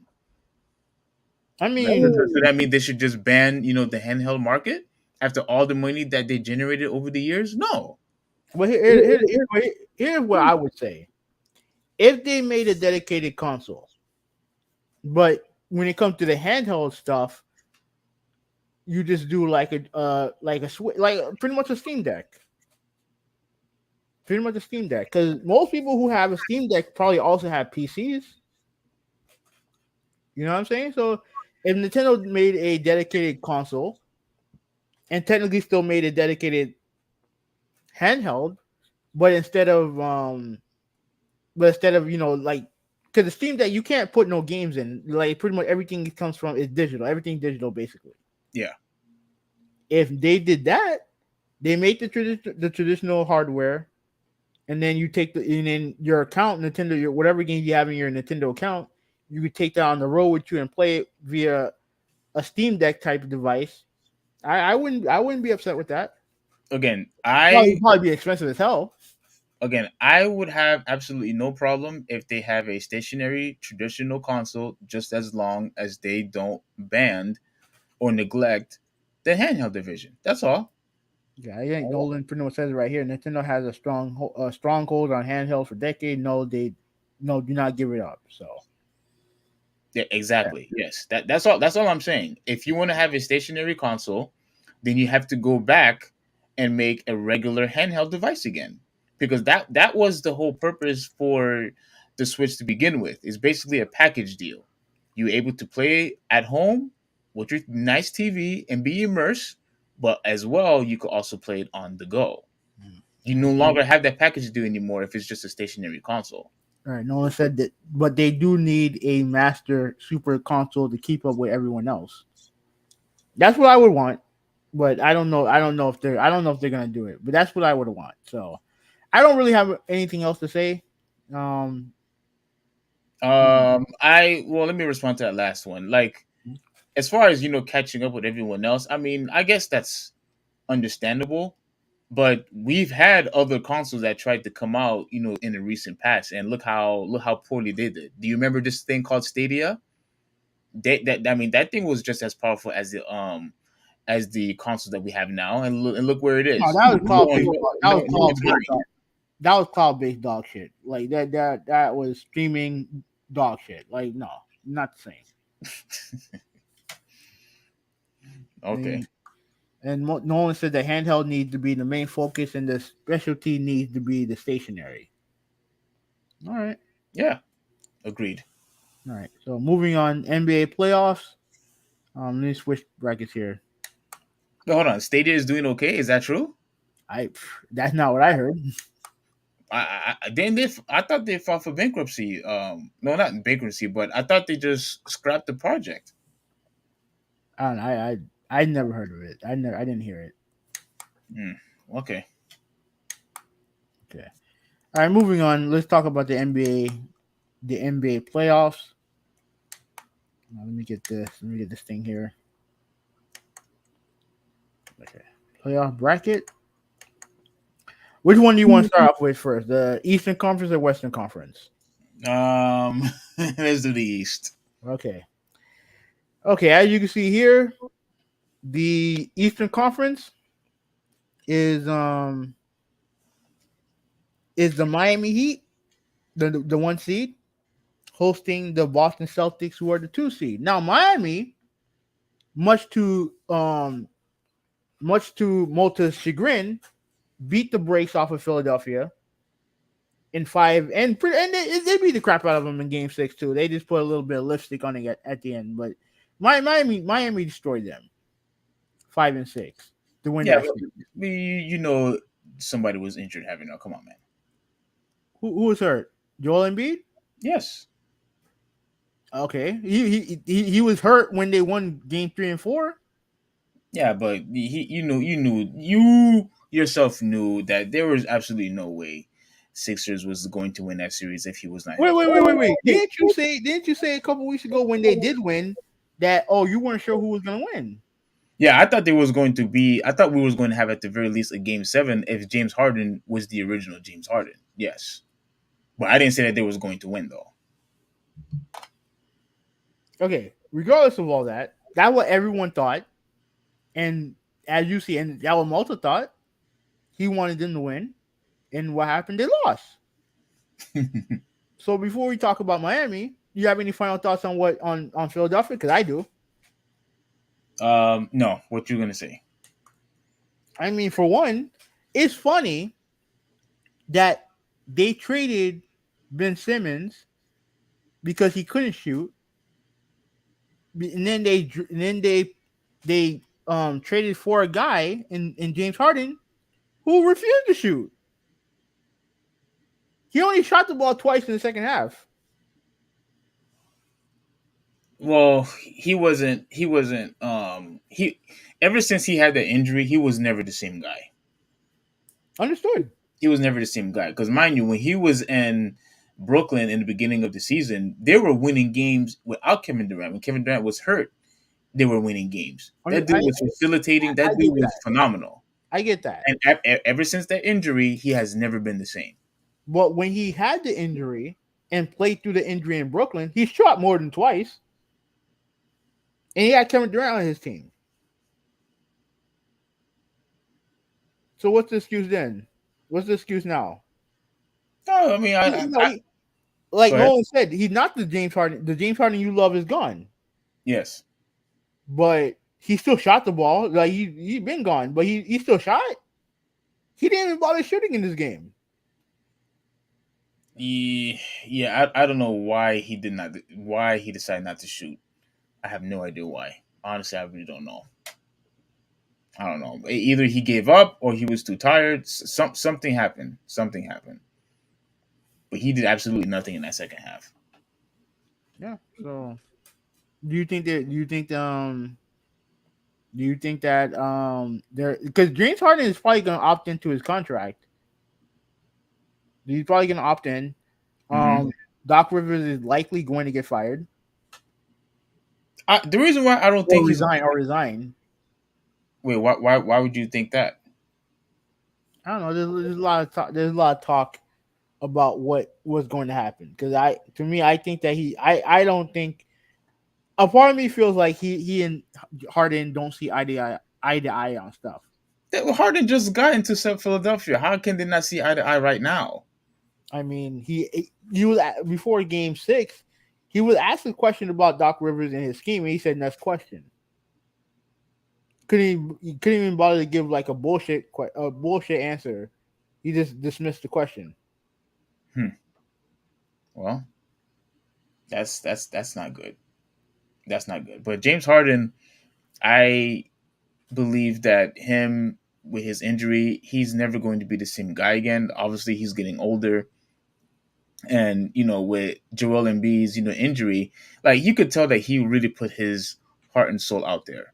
Like he really put his effort, playing through injuries, and he gave it his all. But there was no way that team was going to win. They were just too banged up, and I hated Doc Rivers rotation. Like he should have used Blake Griffin from the get go. Who? Griffin. He should have used them from the get go because He's not on the team. oh, I'm talking about Brooklyn. My bad, my bad. I'm talking about Brooklyn. My bad, my bad, my bad, my bad. Um, going back to Philadelphia, Mm-hmm. dude. I I honestly believe we would have had a game seven if Joel Embiid was 100% healthy. And I think if James Harden never got that injury with his hamstring, I think there would have been a much more challenging, for Miami, because they went to a game six. That's with them with all the injuries. I think they would have easily gone to a game seven if everybody was healthy, and they had a puncher's chance to actually win that series. But since everybody was injured, there was absolutely no way. There was absolutely no way that they were going to win. Not against that Miami defense. That not against Eric Spoelstra's coaching. There was just no way. So, do I think Miami deserved to win the game anyway? Yes, they did their job. They absolutely did that job. But I do believe that the combination with James Harden and Joel Embiid is a very good combination. Is that 1-2 punch that Shaq always like to talk about, and I do think that they are a threat if Joel Embiid can continue to have a really good season like he had this year. I really do believe that the guy could play defense. The guy could obviously shoot the ball. He could dominate in the paint. And if James Harden could do what he has to do, lose weight and be healthy, then that team should be fine. All right, I don't want to hear no one say that he's better than Dwayne Wade ever again. I don't want to hear that shit anymore. Hmm.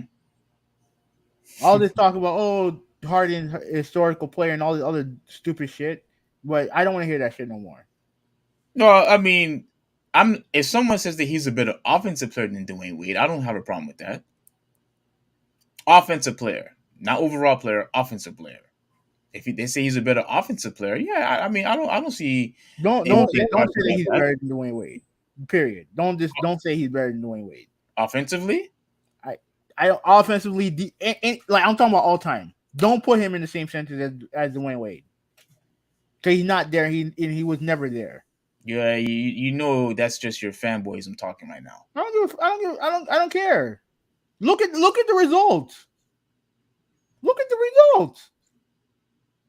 You don't know everyone. All people and come on themselves over him. Scoring all these points when all he did was just frill around, flop, shooting threes and all the other stupid shit. And then look at him now. When and all of a sudden his off the court activities has come back to bite him in the ass. Thinking that he could just come into the league and just work his way into shape, came back to bite him in the ass. Dude has accomplished nothing in his career. He got an MVP, something That's that right. Dwayne Wade doesn't got. He had the Finals MVP, which is more important. Uh, has Dwayne Wade was a leading scorer? Yeah, Oh, he has. yeah. Okay. Regardless of that, all right. So Boston, they beat Milwaukee in 7. I thought after Milwaukee won Game 5, I thought it was over. Well, actually, hold on. Before we get to, let me read some comments. Let me read some comments. Yeah, go ahead. McKinley said that Kyle Lowry out for Game 1. I saw the news earlier today. Nolan said that the Harden you love is gone. McKinley said, I'll say this: bonafide scrub. Ben Simmons screwed 76ers twice. He called Jimmy Butler to leave, and then I don't want to play. That's not entirely wrong. Doctor, Is he talking about? Wait. You said how do you screw him over twice? because really, okay, so Jimmy Butler, obviously he was there, and even though Jimmy had denied this, I don't. I think that part of the reason why he's gone because Ben Simmons didn't want him there, What? and I don't think it has anything to do with him not liking Jimmy, but Ben Simmons, he's someone who he's a ball handler, right? And when Jimmy was in the playoff, when Jimmy was there, they transitioned him into being the primary ball handler, and obviously Ben Simmons didn't like that, Mm-hmm. so they decided. When they decided, they paid Tobias Harris instead of Jimmy Butler. Okay. Even though I think Jimmy Butler, I think I know he said that he likes playing with Joel. I don't think he wanted to be there. I think he always wanted to be in Miami. And So pretty much you think pretty much what you're saying is Ben Simmons was the reason why he left. I think he definitely played a major role. Okay. McKinley said that no, Doc ain't getting fired. If he does, he's going to the Lakers. That's the rumor that I've heard. Yeah, I heard about that rumor too. Yeah. Nolan said that Butler saw blood. And I also think the reason why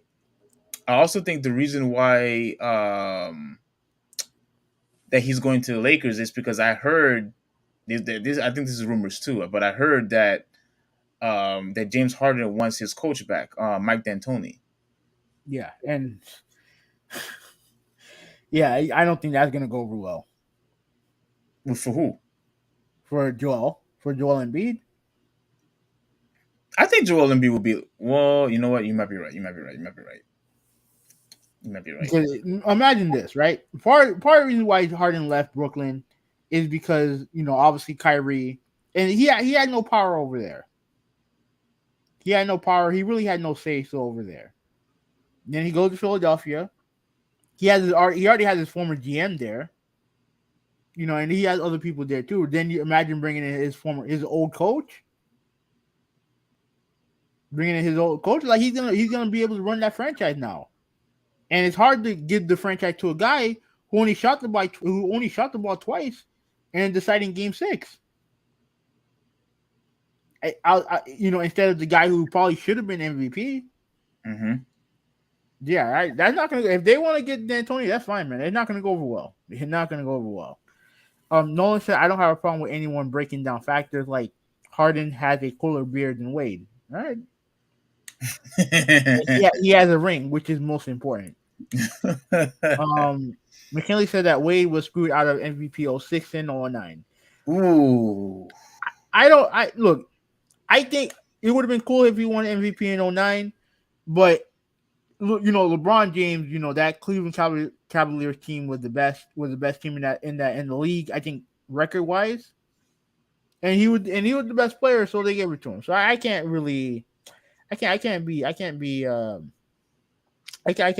too mad about that. What about 06, the one that Steve Nash won? I mean, I think I don't know. I think he would split votes with Shaq. He would split votes with Shaq. Wait, but didn't Wade, hold on, when Wade won the championship, that was 09, right? No, that was 06. Yeah, that was wait. So let me think. Dwayne Wade was dominant in that year. Yeah, he was excellent. Spectacular. Yeah, he was. But the thing is, he would have split votes with Shaq. So what you're saying is because he was with Shaq, that's why they decided not to give him the ring. I mean the MVP. Probably. Wow. Okay. Yeah, he should have won. He should have won that. But no, but you know what? Steve Nash was phenomenal too. Let's not get it twisted. Yeah, absolutely. Yeah, absolutely. Nolan, he said that he screwed Butler twice of Simmons politicking, and I think he's referring to Harden here. Leave for no power, then the vaccination drama, and then Yeah. So. Well, let me say this: Mhm. James Harden probably now regrets for leaving Brooklyn. He probably regrets it now. No, absolutely not. No. I think he regrets it now because No. it No. No. No. I think he knows that if he was just patient enough, they would have had their big three right there. No. Kyrie would have been full time. Kevin Durant was healthy, and James Harden obviously would have been fine. Having those three guys, Boston does not win that series. No. Boston does not win. He, he, he, he's in the position that he wanted. Like like I said, he has the GM there, and likely he's probably gonna have his old coach in Philadelphia. I think he's fine where he's at. Well, no, dude, don't get it twisted. I'm happy that he's gone. Why? Because I am sick and tired of this whole big three era. I am glad that the big three era is officially over. We don't have that anymore. We don't have that anymore, and we don't need it. I don't want any more of this big three nonsense. I don't want any more of this one team dominating the whole league. No, I don't need that anymore. We had that since what? Since Boston had started their 03. And then Miami started theirs, and then obviously Kevin Durant went over to Golden State. No more. No more. And then you have freaking, Brooklyn try to do the exact same thing. You saw what happened, and you saw what that happened to them. No more. I think we finally gone back to the tradition of competing. And you know who I think started that before we move on? I think Mhm. Giannis did. He was constantly on the record saying that he wants to do it his way, that he doesn't want to go to other teams. And you know who he was talking about. He was talking about LeBron James. And he was talking about Kevin Durant. That's what he was talking about. No, that's fine. But I would argue that without his second best player, he's sitting at home right now. That's He's fine. sitting at home because he don't have his second best player. Yes. Now, you know, but I give Boston credit. Like they did something I didn't think they were able to do. They went to Milwaukee down 3-2 and won that game. Mm-hmm. And then they came back and they smoked them in game 7. And then now they're in the final. Now we're getting the rematch of the 2020 Eastern Conference Finals. Who do you think is gonna win? Well, now you mentioned Middleton. Mm-hmm. So my question to you is: are you basically saying that if Middleton was there, they would have won that series? It would have been a lot. It would have been a lot. Yeah, I No, think no, they no, would. no, no, no. No, no, no. With that, Yeah, I think they would. I think they would. If they he would was have won there that. and healthy, and if he was there and healthy, yes. They would have won that series. Mm-hmm. Okay. Now, I don't. I think they would have won that series, but I think it was. I think it is. I think it could have gone either way because even with Middleton, you saw the weakness with the Bucks when they went big. When they went big, man, it was just so hard, to defend the 3-point shot. No, they didn't. They don't even bother doing that. Their problem was that they could not generate consistent offense outside of Giannis Antetokounmpo. Well, the problem, I think the problem was with that Lopez stopped playing. Lopez stopped playing. Like he was constantly scoring in the first half. In the second half, he was a no show. If you're gonna constantly have all these matchups with smaller guys, freaking take him to the paint and Okay, score.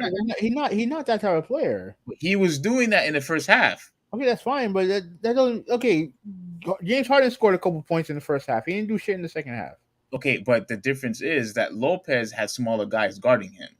For goodness sakes, he had Tatum guarding him at many occasions. He should have constantly took him to the post and scored. That's what he should have done. He's not that type of player. Not anymore.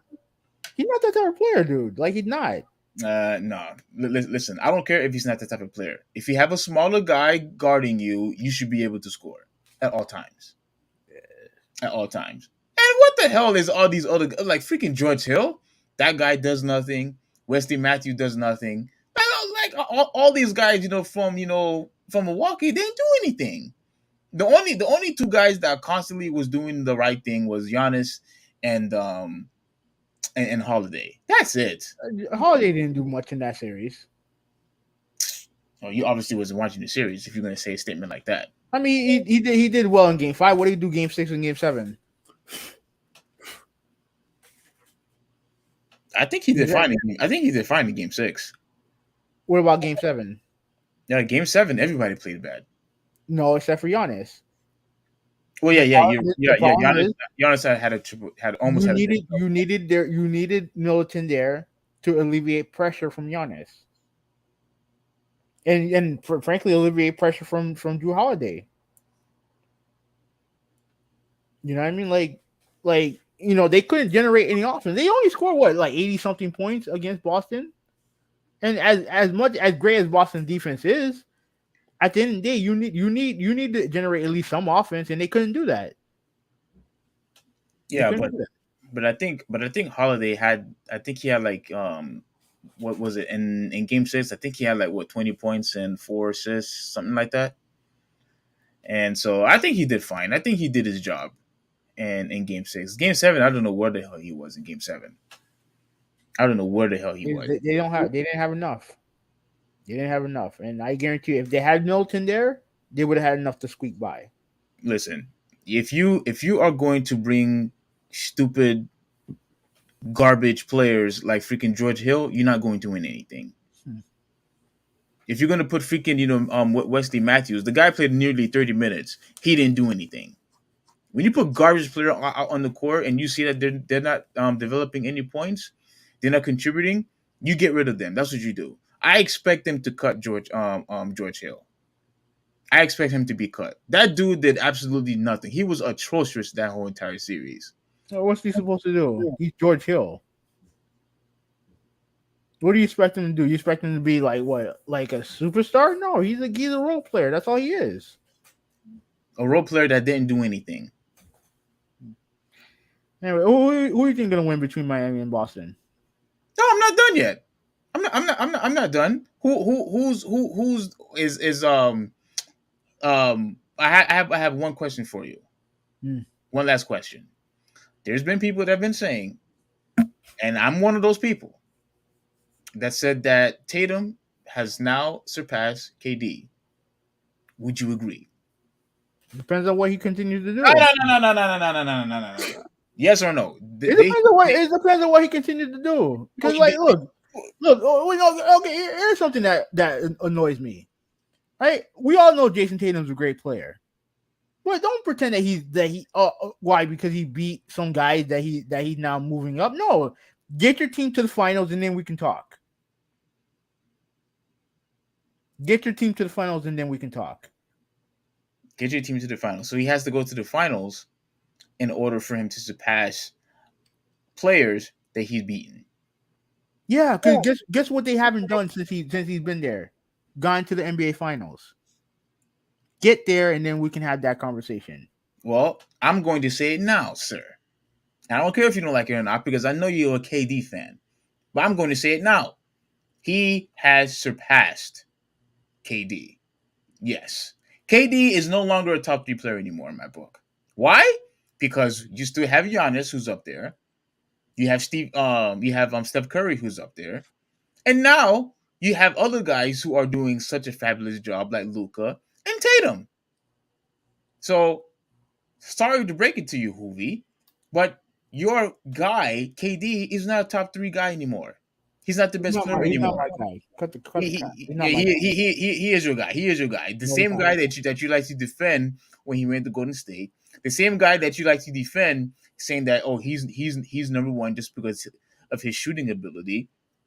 So no, that's your guy, and your guy is no longer the number 1 player in the league anymore. Do you have a prediction on the series between Miami and Boston? Do you have a prediction? Right now, he has been surpassed by Tatum, and he was already passed by Giannis and Steph Curry.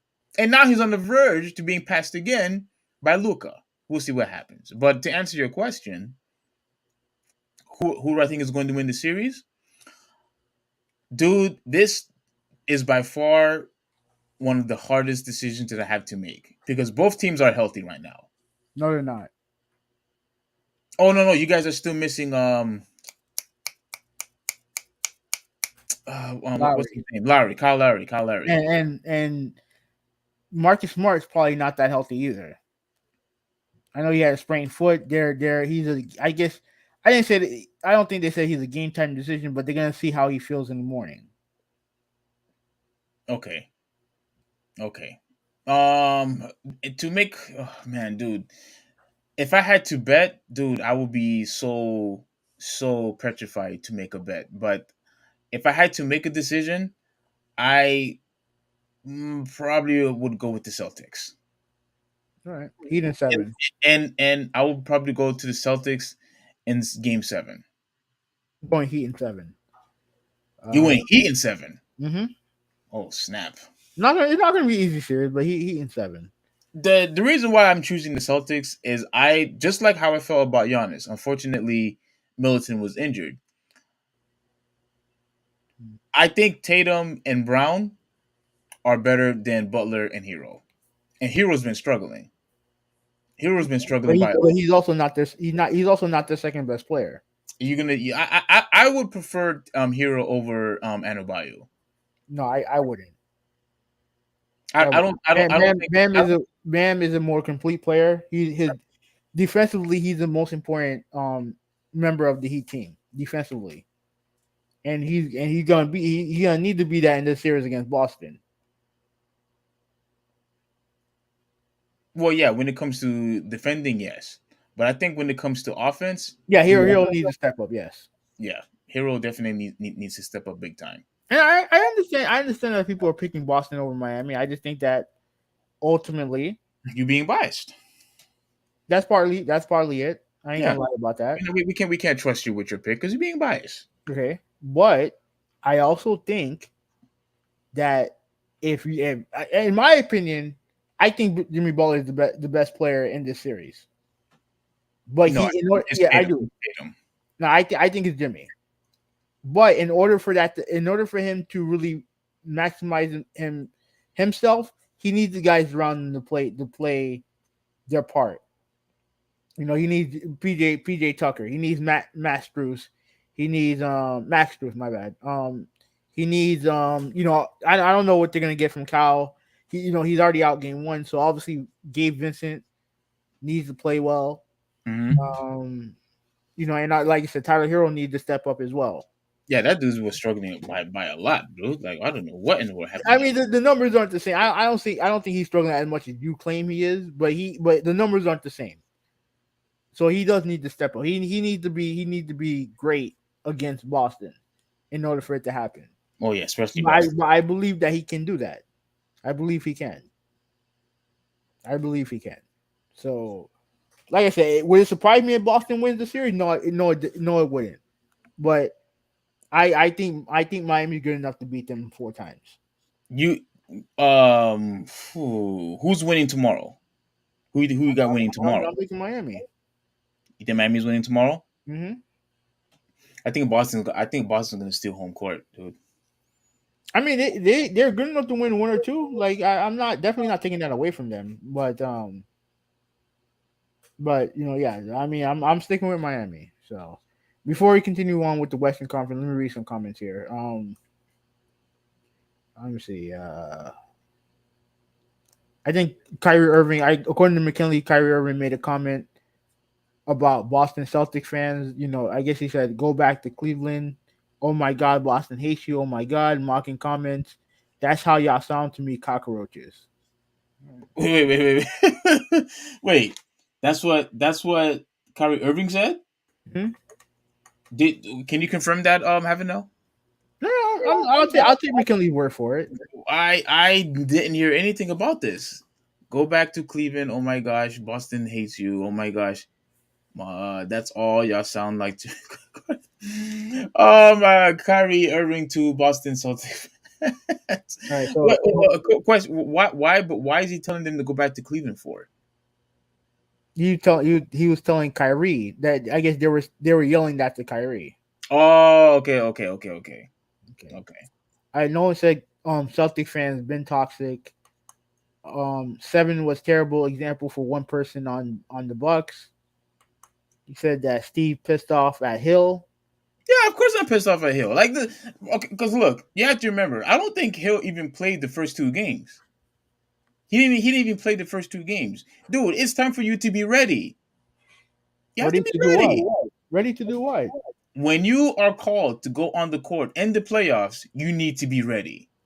To do what? You mean to do what? Don't start asking stupid questions. To play your game, to score. That's what you need to do. If trust me, if he was that good, he would be more than just a role player. He's just a guy. Trust me. So what you're saying? Role players are bad. So you're saying role players are not supposed to do anything. That's what you're I'm not, saying. no, I'm not saying he's not to do anything, but like he's not gonna do. He's not the difference in the game. He's not gonna be the guy who's gonna help you win a championship. That's not what that is. You didn't answer my question. Why is he on the court for? To do nothing? I mean, he's a role player. He's a point guard. That's what he is. He's just a point guard. Okay, and See, I'm just telling you what he is. He's a point guard. That's what he is. well, you're right. I am pissed off, at George Hill because the guy didn't do anything because he didn't play and I think in game 3, 0 points, and I think game 4, 3 points. Like, look. The guy needs to be cut. Cut him ASAP. We'll go on to your next comments. I mean, I'm not gonna. You don't have to say it like that. I'm not gonna fight you on it, but like you getting upset over a role player is just weird to me. Look, listen. When you have guys who score 0 points and you play over 25 minutes, something is wrong. I'm sorry. When you are playing over 20 minutes and you have 0 points, something is wrong with you.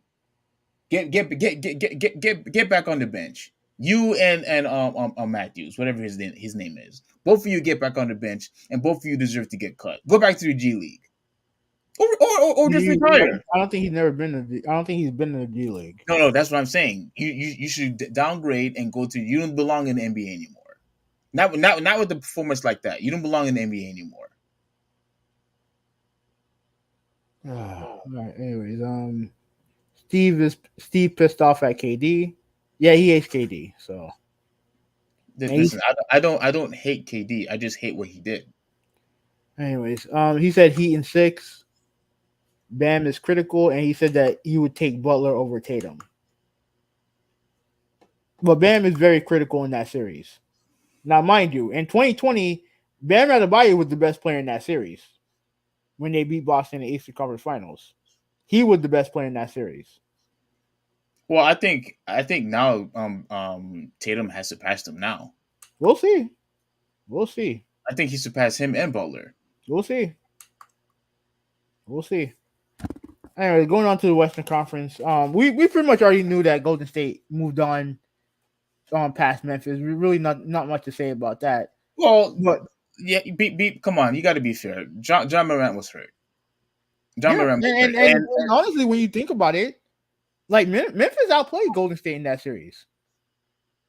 When you think about it, because they lost by, I think they lost by game 1. They beat them game 2. Now, Golden State, whooped their ass in game 3. Game 4, I think the game was close, but I think that was the game that John Morant got hurt. Yeah. That was the game that John Morant got hurt. So they lost that game. So they were down 3-1. They kicked their ass in game 5. And then they lost. I think the game 6 was close, right? Wait, you talking about? Yeah, well, kind of. Yeah. So, yeah, but I mean, Golden State won the series. Like especially after the Morant injury, that it was kind of a foregone conclusion that they were going to win the series. I knew that they were going to win the series, but when they got that beat down, I don't know what the hell that was. Yeah, I don't know what the hell that was. For them to get beat down like that in the playoffs, I thought we was going to go to game 7. I said, all right, we're going to 7 games. We're going to 7 games because I could not believe. I could not believe what I was watching. I'm saying to myself, what the hell is going on here with all these beatdowns? It's pretty much what happened with Phoenix. Oh man, dude, we saw Golden State get beat down. Now, good thing they won the series, Mhm. And then we saw, obviously, we saw what happened, with the Bucks, and we saw the same thing with Phoenix, like you just said. Like, Yeah. for goodness sakes, man. Like, Yeah, wow. that was because I was at work, so I couldn't watch the game at the start. But I got a message, a group chat message from my brother, and he said he gave me the score. It was 92-50, and I'm like, damn, they're doing this at home. They're getting beat up like this at home. At home. My God. Like and it pissed me off because I wanted to see Phoenix and Golden State. That was the matchup that I wanted to see. Yeah. But with that said, big props to Luca. Like this dude is the superstar that I always thought that he could be. But now you see he's elevating his team. Yes. That's what true greatness is when you elevate your team. Something that Kevin Durant haven't done. But go ahead, continue. Wait. Are you Continue. no. Continue. I'm not continuing. I'm not continuing. I'm not. No, You're, continue. either you're joking or you're just or you're being dumb. No, Either you're joking or you're being dumb. let's Because go. because if I'm not mistaken, he took a team that relocated to OKC with the help of Westbrook, no denying that, and Harden, but they went all the way to the Western Conference Finals. He made that franchise relevant. And So how? who continued to make it relevant when he left? Oh no, they weren't the same. They weren't the same after him. They were not the same after him. They weren't title contenders when Kevin Durant was there. They were title contenders. That's true. When it was just Westbrook, they were a playoff team.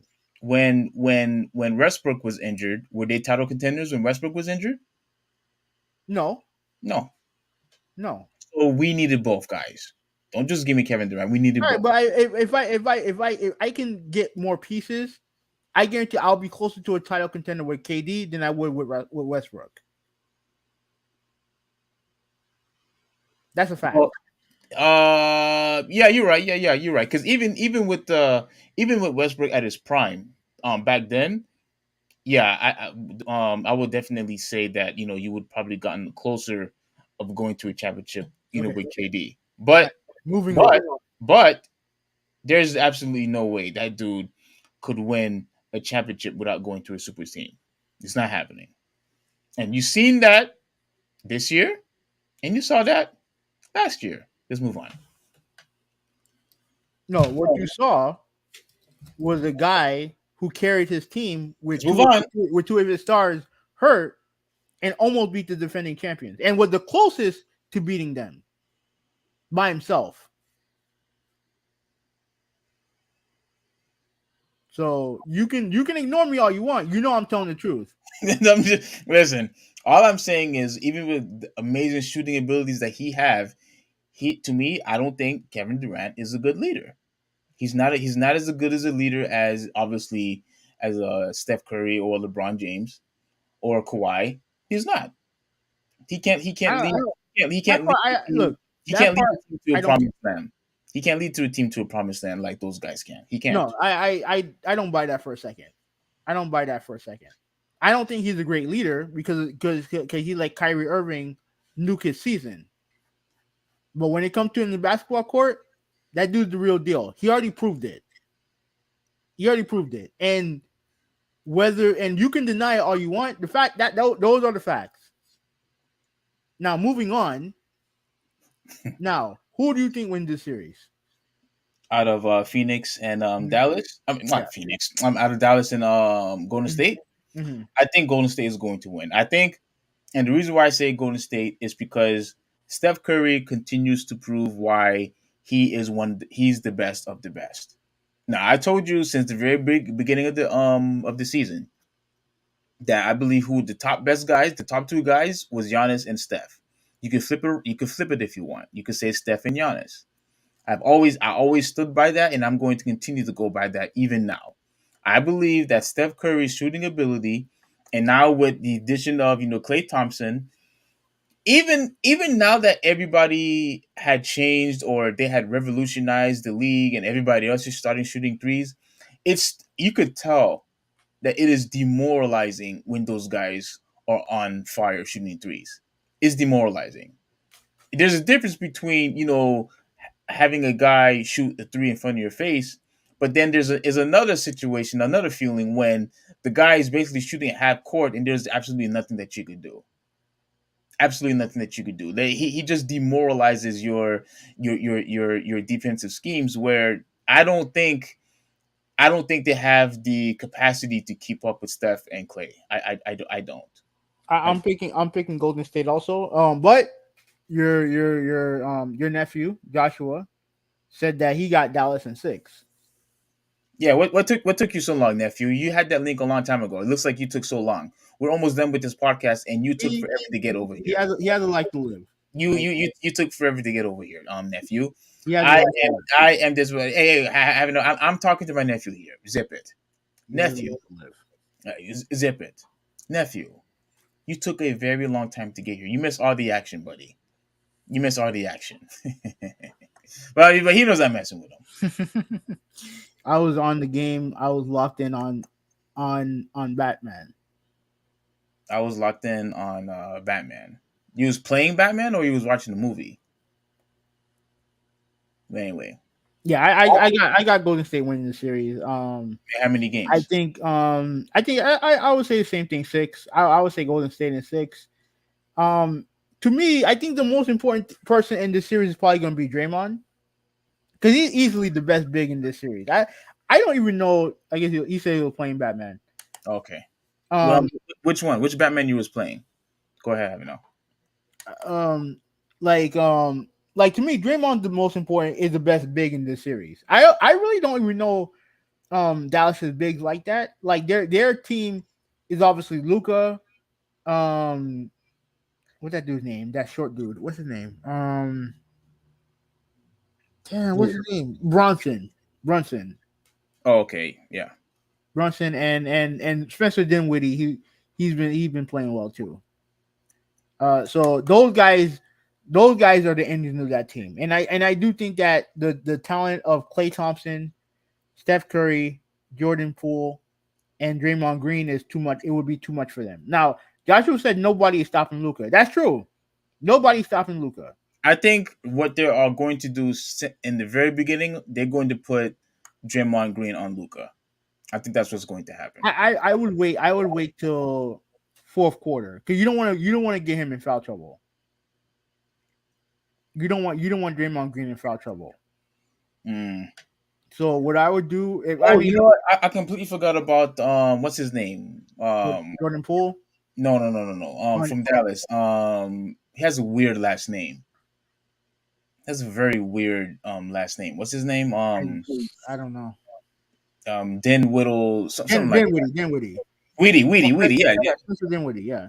yeah. That dude can play too. Yeah. They have good guards, but I just think that the overall talent of Golden State is too much for them.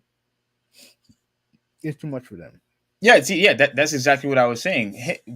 I think with Klay Thompson and Steph Curry, in the backcourt, it's just I think it's just too much, for any team. No matter how many times you try to adjust, those guys, shooting like again, those guys shooting those threes is demoralizing. Like nobody can handle that, in my opinion. We'll see, man. But like I said, I think Luca's gonna be great, but he needs Brunson and Dinwiddie to be special as well in order for him to have a chance. Hmm. You know what I mean? So we'll see. But anyways, before we move on, do you have an idea what happened to the Phoenix Suns? Oh, with that beatdown, Yeah. I think two. I think two things happened. One, Chris Paul, he just turned 37. Mm-hmm. He just turned 37. And I believe that because, he was going further and further into the playoffs, he got into a game 7, and I think his body just shut down on him. I honestly believe his body, just shut down. He was not explosive. He wasn't fast at all. Like he was just making poor decisions. He's constantly missing shots. I think he just gotten old. His age officially had finally shown, and which is very unfortunate because everything that dude been going through was because of injuries. was because of injuries. And I believe that now that he's 37, I just don't think his body could take going through a long series like a game seven anymore. Like I just don't think he could handle it anymore. Now, before I read some of these comments, right? I am stunned that you were not going up and down blaming Chris Paul for this.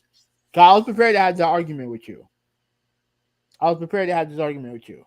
Okay. With that said, look, he played poorly.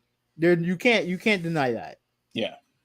But to me, one losing by being down by like 40, and on your home court, that's garbage. At Yes. least with Golden State, they were on the road. At least they were on the road. Mm-hmm. But this, come on, this was embarrassing. Now, when it comes to Chris Paul, right? Look, he is 37. He's old. He's older. He's been through this all. He's been through this. He's been through this all these years, right? And it is unfortunate that his career is going to be defined by this BS, right? By him, by him not being able to quote win the big one. Yeah. It's unfortunate. But with that said, here's what I will say. In order for Phoenix to get back to the finals, they need Devin Booker, Mm-hmm. and I don't know if they're gonna keep DeAndre Ayton. I don't know if they're gonna do that. But those guys need to step the hell up. You can't be dependent on a 37-year-old point guard to lead you to a championship. He can help, but he can't be the main guy. Now, even if they had good games, I don't know if that was going to be enough because I mean, for goodness sakes, like, good God, they were terrible. Yeah, all of them were terrible. Yeah, all of them were terrible. But- the whole points that was scored was freaking 12. yeah, crazy. But they need those guys. They need the young guys to be the ones that step up for them. But they're not. What did those guys do? They need to hear what I just said. The most points that was scored was 12 points. 12.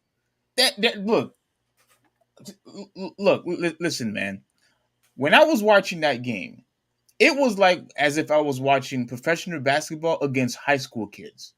That's what it looked like I was watching. Because those guys wasn't doing anything.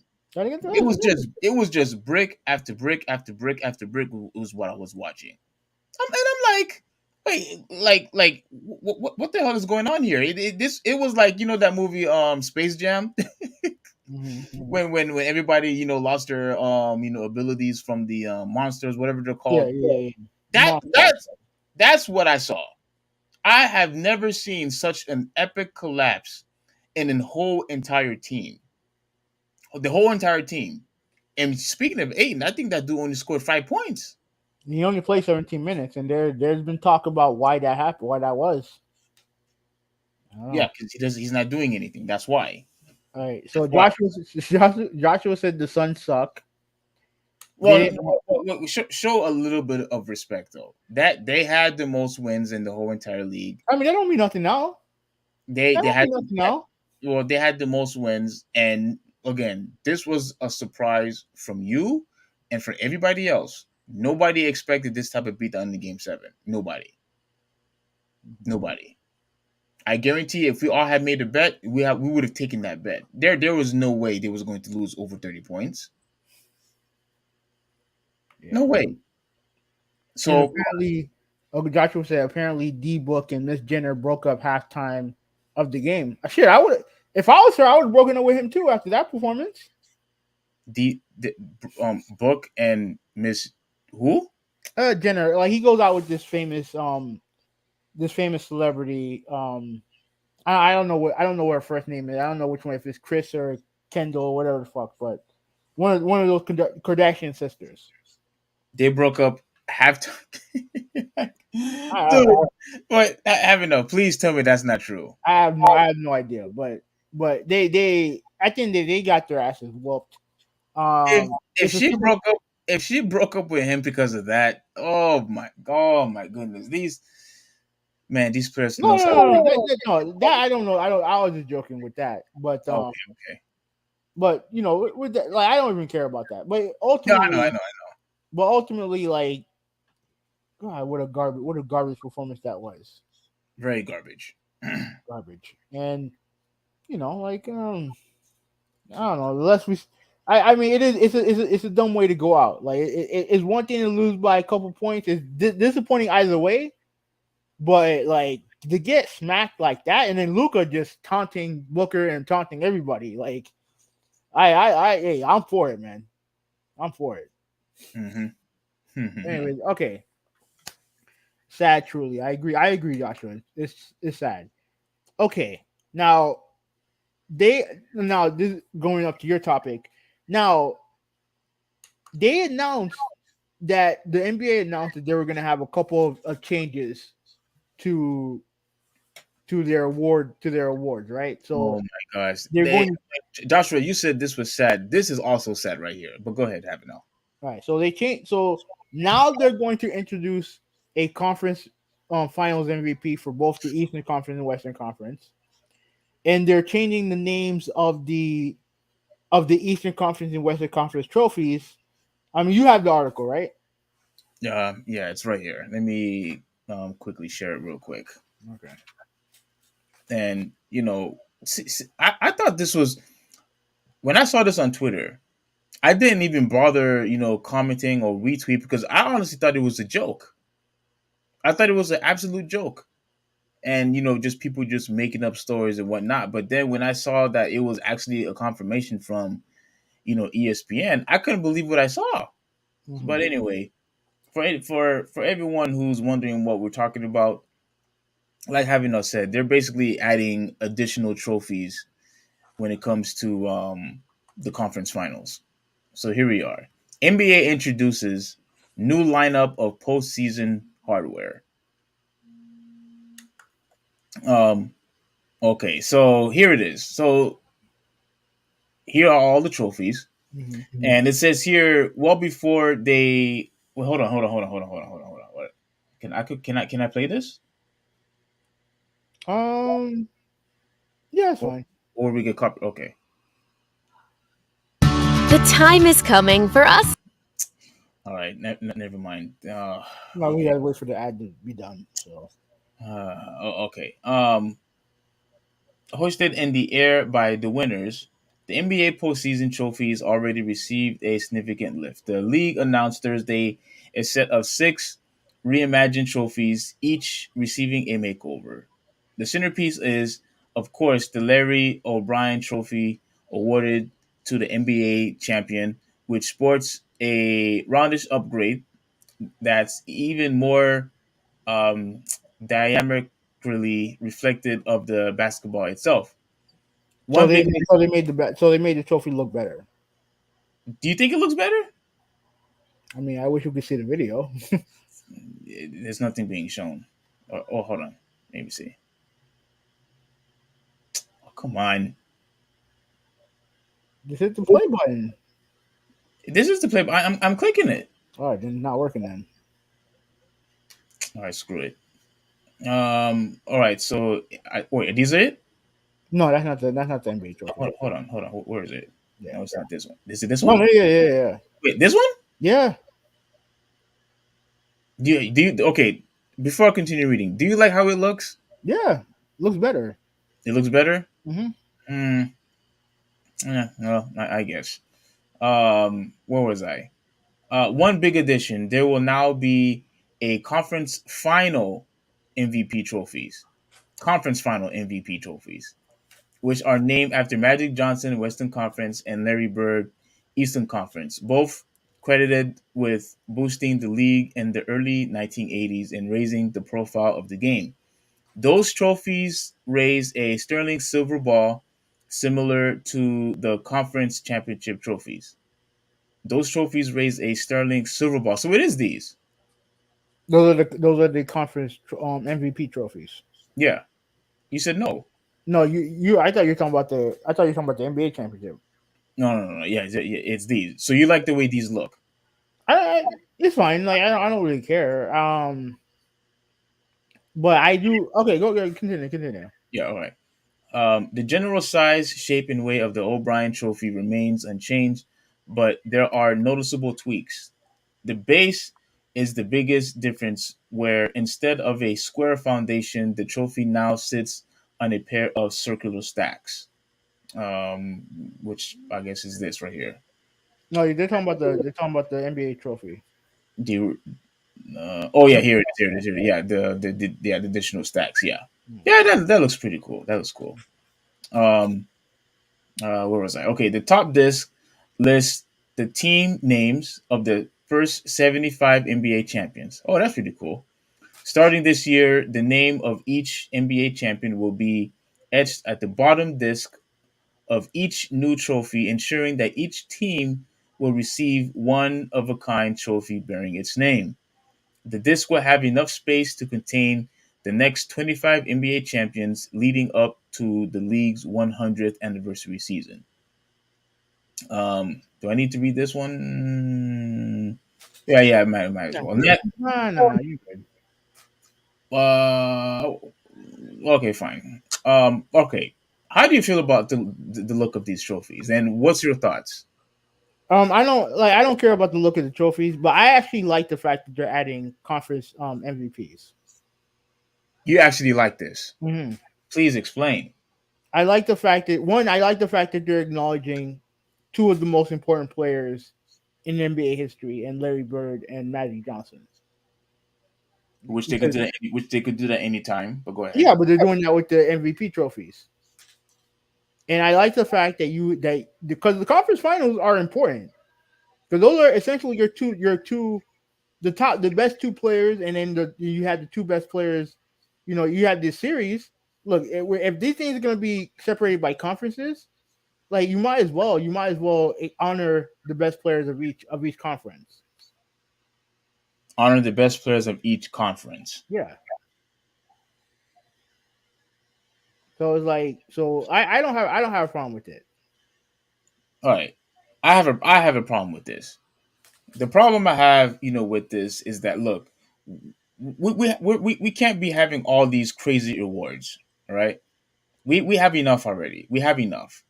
We have two teams who are going to be facing each other, and if you're going to have an MVP based on the playoffs, I mean, like I really honestly I really just don't see the point because you have how many teams that you're going to be playing. You're going to be playing against okay, you're in the first round, you're in the second round, uh third, fourth round. Like you're not even playing enough teams anyway. Who You're cares? not You're playing the best. you're not playing enough teams anyway. Who cares? You're playing the best of the best. And how do you determine the MVP by being what by being the best player pretty much, right? The best player in that series. In that series? Yeah. In that one series. Yeah, the Eastern Conference Final and the Western Conference Finals. Yes. Okay. I got it mixed up. That's even worse in my opinion. How is it worse? And that's even worse. I thought the MVP, the conference finals MVP was pretty much determined the winner of the whole entire playoff series. Not just the conference finals, but I thought even from the first round all the way to the conference round. No, That's what I thought. I didn't think it was just for the conference. Like if it's just for the conference, that makes it worse. That makes it even worse. It's one series. Why in the world are you going to have an award for one series and it's not even the finals? Okay, but it's the series that gets you to the finals. Dude, that's a bunch of crap, man. This is a bunch of crap. It's unnecessary. It's unnecessary. You already have a trophy, which is the Eastern and Western Conference trophy. That's what you have. That's what you have. Okay. That's what you have. And now you mean to tell me that you need more trophies? Look, it looks nice. I like the way it looks, but I think this is completely unnecessary. You don't need this. All right, let me see if there's anything else important on here. I mean, Um, they changed the names of the Eastern Conference and Western Conference trophies as well. Say it again. They changed the name of the Eastern Conference and Western Conference trophies as well. Why is that important? I don't know. I thought that was something that you knew. No, why I don't see why that is so important. Like what's the significance of changing the name? Oh, I honor the history, I guess. My goodness. So we're just gonna now what we're going to be doing is just constantly handing out all these different awards to people. It's just Steve, All and the these grand different scheme, awards. Steve, on the grand scheme of things, it's only two awards. It's only two. We don't Now, need it. Go ahead. I don't think it's a big deal to have it. We don't need it. Go ahead. What were you gonna say? I mean, I don't know. Like, I mean, you said everything you need to say. Like, I mean, I don't, I like the idea of having a conference finals MVP. Like what's next? Are we going to have the first half of the season MVP? We're going to have the second half season MVP, or like what's next after this? Like we don't need this. We don't need it. I mean, I think that the conference finals are significant enough to have an award. They have an award to showcase the best player in each conference. If this was an award of who, because a lot of people have said we should have an MVP based on how you did in the playoffs, because the playoffs is more important. Even you said that. Everybody knows that the Mhm. playoffs is the most important thing. If you were And the best, these are basically it right there. no, but it's only for the conference finals. That's I it. I understand that, If but they're adding more MVP. They're adding more MVP trophies though. if this But if this was based upon how you did throughout the whole entire playoffs, fine. Even though I disagree with it, but fine. But you're just going to be getting it based on what you did in the Western Conference and the Eastern Conference. This is not a freaking an award show where you just all right, let me ask you a question. Let me ask you a question. no. Let me ask you It, a question. just like how you should have, if it's necessary, the same way how you have a regular season MVP, you should have a playoff MVP, not an Eastern Conference. Okay, who do you think in likelihood who do you think would be the playoff MVP? The person who wins who probably wins the finals MVP, like more than likely. The finals MVP, Yeah, correct?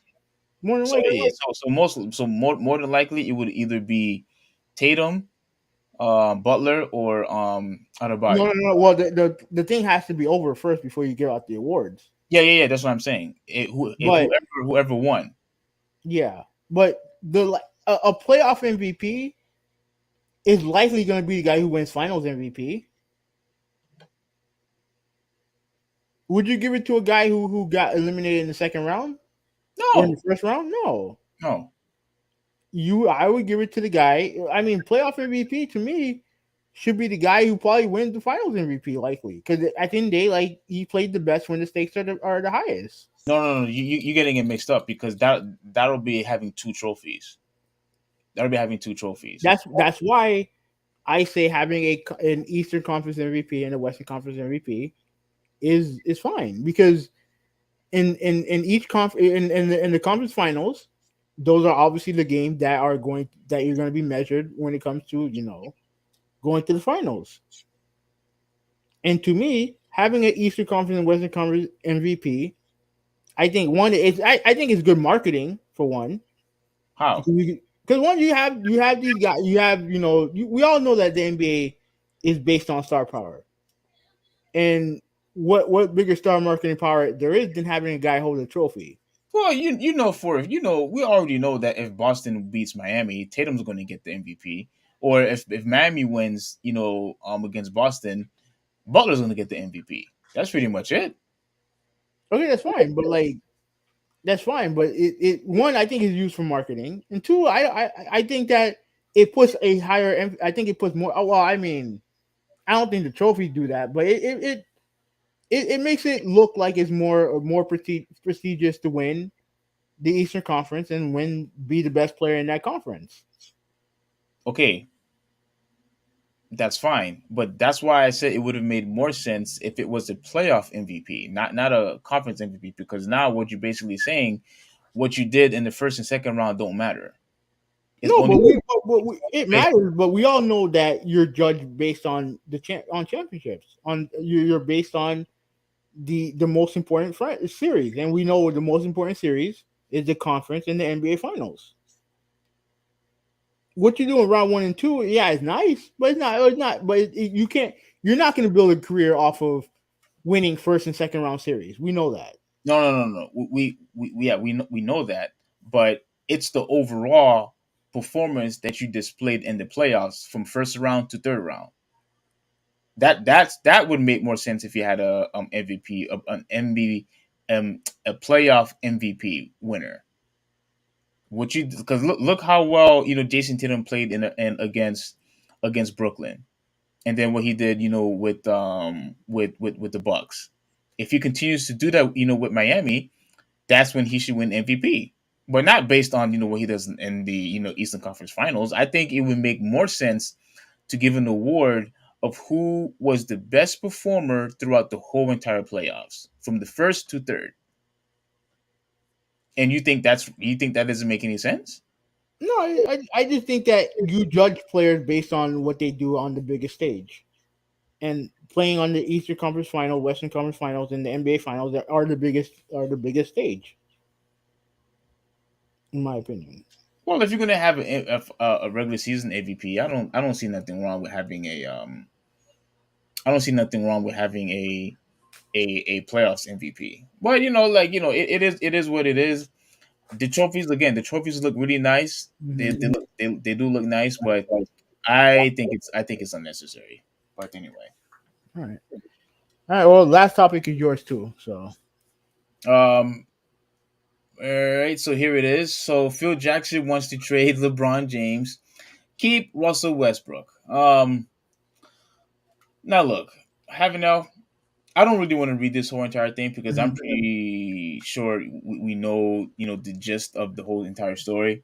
But let me just read just a little bit. So let me just get to the most important part. We don't care about this. We don't care No, about no, no, no. That's important. That's important. Read that first part. That's important. right here. All right. Hmm. So after team owner Jeannie Buss confirmed to Los Angeles Times columnist Bill Flash, Plesky, whatever his name, that she's leaning on former Lakers coach slash Phil. boy, Huh? slash ex boyfriend. Okay. Phil Jackson to help the team bounce back after a disappointing season. Plesky, I think that's how you say it, Yes, right. provided some insight into Jackson's thinking about the roster. I've heard that Phil would like LeBron traded, Plesky said. Tuesday on Doug's Got it. Godly, whatever, show. I've just heard that, but I've got nothing to back that up. No on the second stuff to back that up. I do know that Phil would like to keep Russell Westbrook and try to make that work with him. Um, get out of here. I've just heard that I've got no, I read that already. Politsky said that he believes the Lakers would make it a requirement for the next head coach to make it work with Westbrook, who could be a challenging player to trade with 1 year and 47 million left on his contract. The Lakers officially parted ways with head coach Frank Vogel, which is what I said again was a scapegoat, on April. James is up for a contract extension on August 4. Let me see.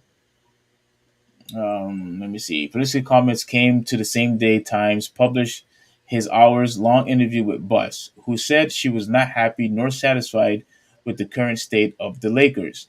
He noted that in his discussion with Buss, she pushed back against the idea of trading James and spoke about wanting to make James happy. Like you see, this is what I was talking about. You see, like it's always based upon let's keep LeBron James happy, not what's best for the organization. Just keep your stars happy. Let them give them all the power, just even though it may compromise your team. Let's continue. He's the one that he's the reason why they won a championship. No, no, no, no. You said it was him, and you said it was because of AD. Mm-hmm. Yeah, but who got AD over there? And look what happened to them now. Okay, we're not talking about now. No, we are talking about now. No, we have to talk about now. We We are have to talk no about now. now is fine, but he's the reason why they won a championship. So you want to keep your stars happy. What happened before then? What do you mean before what? What happened? What happened before they won a championship? They went nowhere. Since you want to talk about the past, Mm-hmm. what happened before that? They went nowhere, right? Yeah, they went nowhere. They went nowhere. They went Then they nowhere. won, and then they won a championship, and look what happened to this year. Where did they go? Yeah, when they added one of your favorite players. What happened? Tell me what happened. No, when they added one of your favorite players, they didn't What make the happened? playoffs. They didn't make the playoffs. When they added Russell Westbrook. No playoffs. When they added Russell Westbrook. Whoever said that Russell Westbrook was a good fit for that team? Nobody, I a lot, except except LeBron James. a lot of people thought so. I never did, but a lot of people thought so. The past season, James led the team to his Hall of Fame roster, failed to make the play-in tournament. Having do you see this? The play-in, not the playoffs, not the playoffs.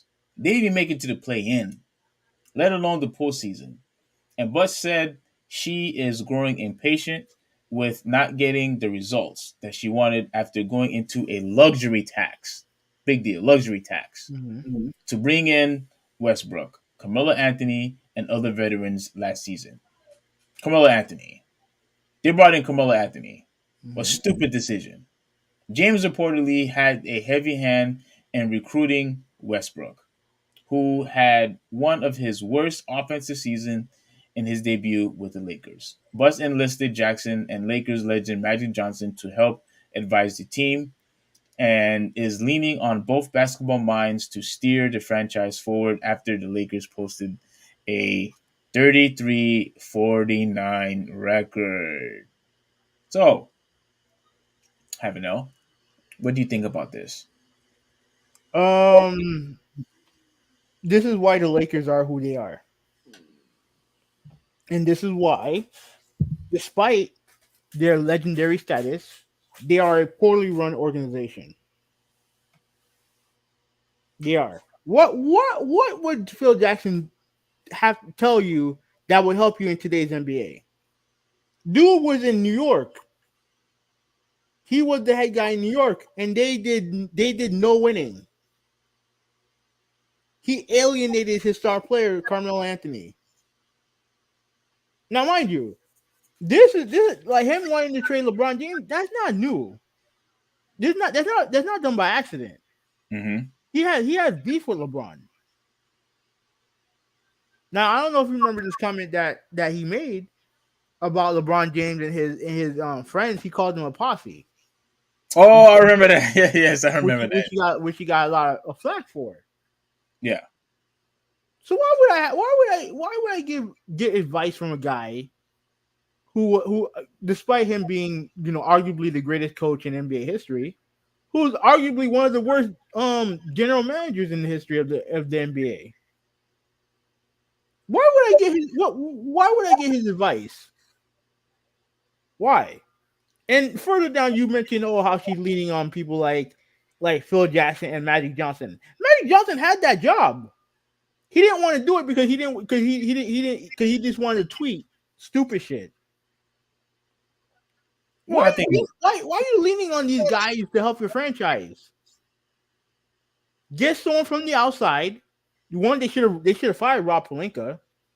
Get someone who knows what they're doing, who can build a roster, and you're good. What the fuck you need? What the fuck you need to hear from Phil Jackson or Magic Johnson for? Why? yeah, hearing her when she said Magic Johnson, like you have the guy who basically quit on you because he knew he couldn't do his job right. Exactly. The guy quit because he knew he couldn't do his job. He didn't know what he was doing. He didn't know what he was doing. Now, here's the thing: what I have to say, right? Do I think that he needs to trade LeBron James? No. What I think they need to do, they need to trade Russell Westbrook, and they need to trade Anthony Davis. If they truly want to keep LeBron James and keep him happy, they need to get rid of both guys. They need to get rid of them. They need to get rid of Carmelo Anthony. They need to get rid of all these guys. All these old heads that are in the roster currently, they need to get rid of. You know And what they're try, gonna have? and try to mimic what Phoenix did. Chris Paul is basically the only old guy that's there. You know what's gonna happen? Hmm?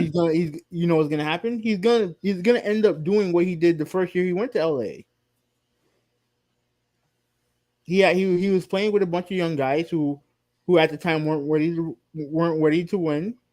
And what did they do? They traded all those people to New Orleans to get Anthony Davis. The problem with the Lakers right now, they have no assets. They have no trade pieces. Unless someone is willing to take on that contract of Westbrook, they're stuck. Well, They're stuck. Westbrook and John Wall has a similar contract. Yeah, and no one wants John Wall either. I think they could make that trade. I think they could make that trade. The only problem Is Wall technically on the team? No, he has to be on the team. He has to be on the team. yeah. The problem is, I don't think John Wall, takes playing basketball seriously like he used to. I just saw him in a training video. So He's training to get back into the league. The reason why he didn't play last year is because the team that he was on, which I believe was Houston, they didn't want him to play. I thought it was the other way around. I thought he didn't want to play. No, he wanted to play.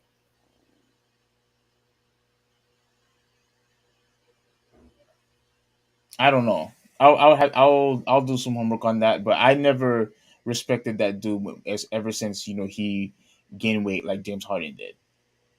That dude had a massive contract and he decided to gain weight. And But he also had a massive leg injury. Hmm? He also had a very bad leg injury. Yeah, but I think what I'm talking about was before.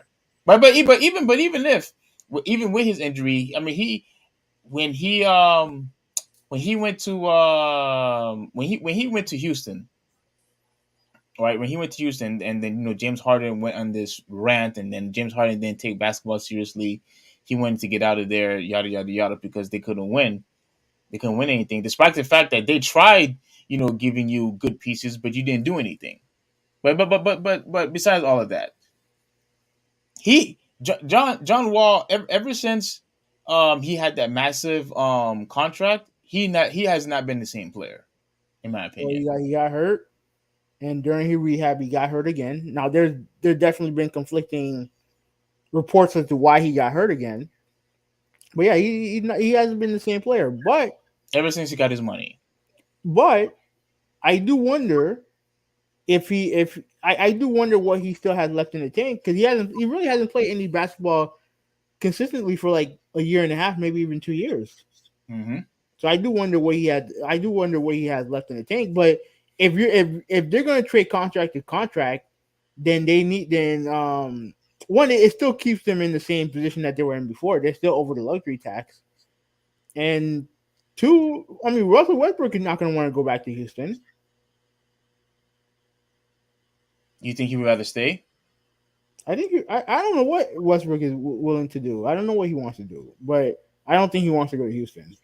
In either case, I still stand by to my position to where you trade those guys and you try to bring in young pieces, and if that's not what LeBron James want, then you get rid of everybody, including LeBron. That's my answer. So you agree with Phil Jackson? No. If LeBron James does not want young players on his team, you get rid of everybody. Start from scratch, cut your losses, and get rid of everyone. Get rid of AD, get rid of Westbrook, get rid of LeBron, get rid of everybody, and get drafted. The only way you are going massive. You're going to get massive draft picks the same way how Boston did, and look where Boston is now. They got rid of all their players, and they have amazing draft picks. That's what Lakers. Yeah, what happened was Brooklyn like dumbasses, they traded their future for two over the hill players.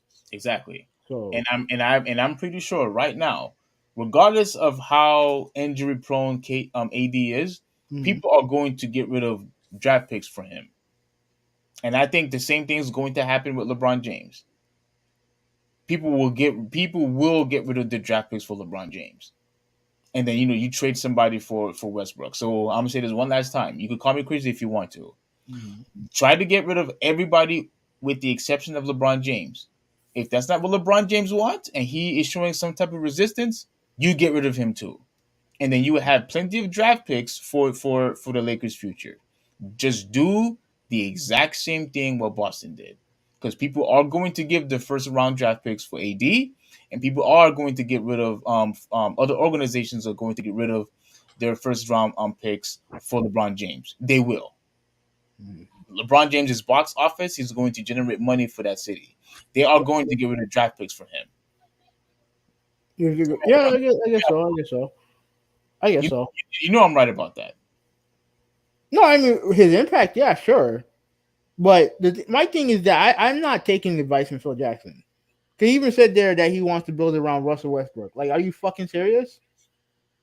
Yeah, I don't know what I can't think of any combination that would that's a recipe for a championship when you include Russell Westbrook. I mean, if this was the same Russell Westbrook from OKC, fine. But even then, I'm trading LeBron James even for that Russell Westbrook.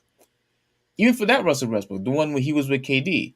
Mhm. But if that was the case, I could understand you could develop a good championship team if he still had his athleticism and he was at least somewhat of a decent shooter back then. Because he's even worse shooter now. But back then, that Russell Westbrook in his prime, all right, fine. You could I could see you can make a championship team with him, but not this Russell Westbrook. Not what we just saw in this season. I don't know why. I don't know why he persists on listening to these people, these over the hill guys. I just don't get it.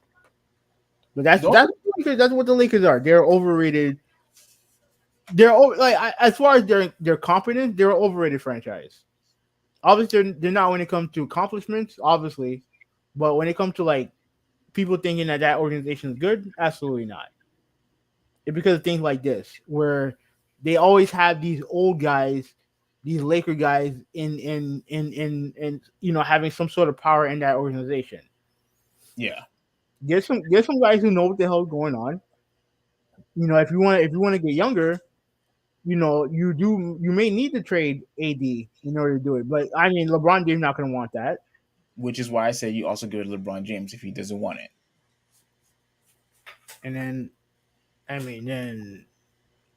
nah, I don't know. I don't know. Like it just they're in a lot of hot shit, man. And Last thing before we mm, close, what do you think they should do then? Because I obviously you disagree with me. So what do you think they should do? well, one, don't listen to Phil Jackson and Magic Johnson. That's the first thing they should do. Don't Okay, listen to them. right? But realistically, I would look for a suitor for Russell Westbrook. I would run back AD and LeBron one more time. But that's not going to work with Russ. Mm-hmm. If you can find, even if you don't get even if you don't get any type of draft compensation for him, you need that you need to get rid of him. You need to get rid of him. Okay, so get rid of him and in bringing it's like do a swap like trade him for John Wall or Beal or something like that. No, because they're not. Both teams are not going to do that. They're not going to do that. They're not going to do that. Like I would just trade him. I would just trade him to a team, who's looking for an expiring contract, and then move on from there. Move on from there. And if you want to, you know, plan to see if the LeBron James AD stuff don't work, you want to plant the seeds for a rebuild. Then you trade AD, and then you don't resign LeBron. But the problem with that franchise is that they're a franchise that always they're always looking for stars. They're always looking for superstars, and that's why they thought building an all-star team from 2014 was gonna be it. What they need to be smart, and they just need to be smart about it. But I don't think it can work with Russ on that team. No, no, they really tried. They really tried. They had a whole season to figure it out, and the fact that they couldn't even make it to the play-in, and then you fire Frank Vogel because you didn't give him the right recipes to help the team win. That just shows that they didn't want to take any type of responsibility. Oh, it's the coach. It's the coach's fault. It's the coach's fault. No, it's your fault. It's your fault. It's your fault for listening to LeBron James. It's your fault for bringing in these bunch of old heads instead of trying to bring young players into your team. It's your fault. And then you want to use Frank Vogel as a scapegoat? Like no, the organization is a joke. Yes, there are winning organization, but they are also a joke, and this proves it right here. Yeah, I'm fine. Yeah, you could win your championships, but that still doesn't mean that you make really stupid decisions to where you're a laughing stock organization as well. That's what you are. You're a winning organization, but you're also a laughing stock organization. Organization. Well, organization. I can't even say anymore. Yeah, Yeah, yeah, it's time to go. It's time to go. We're yeah. getting tired. You're a laughing stock organization. I still can't say it right. Oh my gosh! But yeah, so I'm pretty much done. I think I think Phil Jackson. Hopefully he's just trolling because he No, no, he's not trolling. or he's just has such disdain. With LeBron James, he just doesn't like the guy. He just dislikes him. He's too set in his old ways. He doesn't know what the new age of the NBA is. Like Also, you think he's just trying to stick with his triangle offense? yeah, that was the problem with New York. He tried to put that offense in when the games evolved. Yeah. So still, but yeah, Yeah. they're still taking advice from him. Yeah, they're still taking advice, from that guy. But but look, I honestly think, at this point, like you said earlier in that topic, they lost all of their assets. They don't Yeah, have any. So that was the reason why I said, if LeBron James doesn't like it, just get rid of everybody, including him, because he's gonna want to win now, and I understand that he wants to win now, but listen, hey, we tried that route. You say you want to continue to play until your son comes into the league anyway.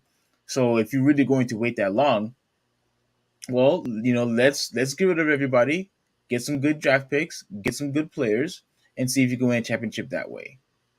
Because look, I'm telling you right now, even though it took a few years, Boston is on track of winning a championship if they beat Miami. yeah. So they got rid of their old guys, like you said. They got rid of all their old heads. Got good draft picks. Why don't you do the same thing?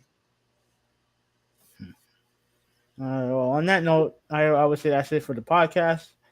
I do want to thank Malta. Who else? Nolan. McKinley, obviously. Shout out to you, Nolan. And yeah, I think that was it. But thank you guys for Mario Kart gameplay, which I think is Nintendo Gamer. Yeah, thank you guys for watching. We'll be back next week, and I think you have a video that's going to be coming up soon on your channel. Yes, I'm Yeah. gonna have a video coming up soon. I'm already at the process of finishing up, the other videos. So I will be uploading them, and then I'll send each of you links. Um, and I'm definitely looking forward to it. So yeah, I want to thank each and every one of you for participating. Brother McKenz, appreciate it. Oh, and of course you too, nephew. Oh, Better yeah, late than never. yeah, Joshua, Yeah, thank you for watching. yeah, better late than never. So appreciate you, Nolan. You guys are awesome, and I'm definitely looking forward to partake with you guys next week. So once again, look out for my videos. And having know you also gonna have a video as well. Yeah, check the channel. I will have a video, and then yeah, looking forward to it because this is gonna be fun. Yeah. So once again, subscribe, like, and please share, so everyone else could watch. This is the Traditionalist 101 signing out, and have a good one. Yeah, Hoovy 186. I'm out. Peace.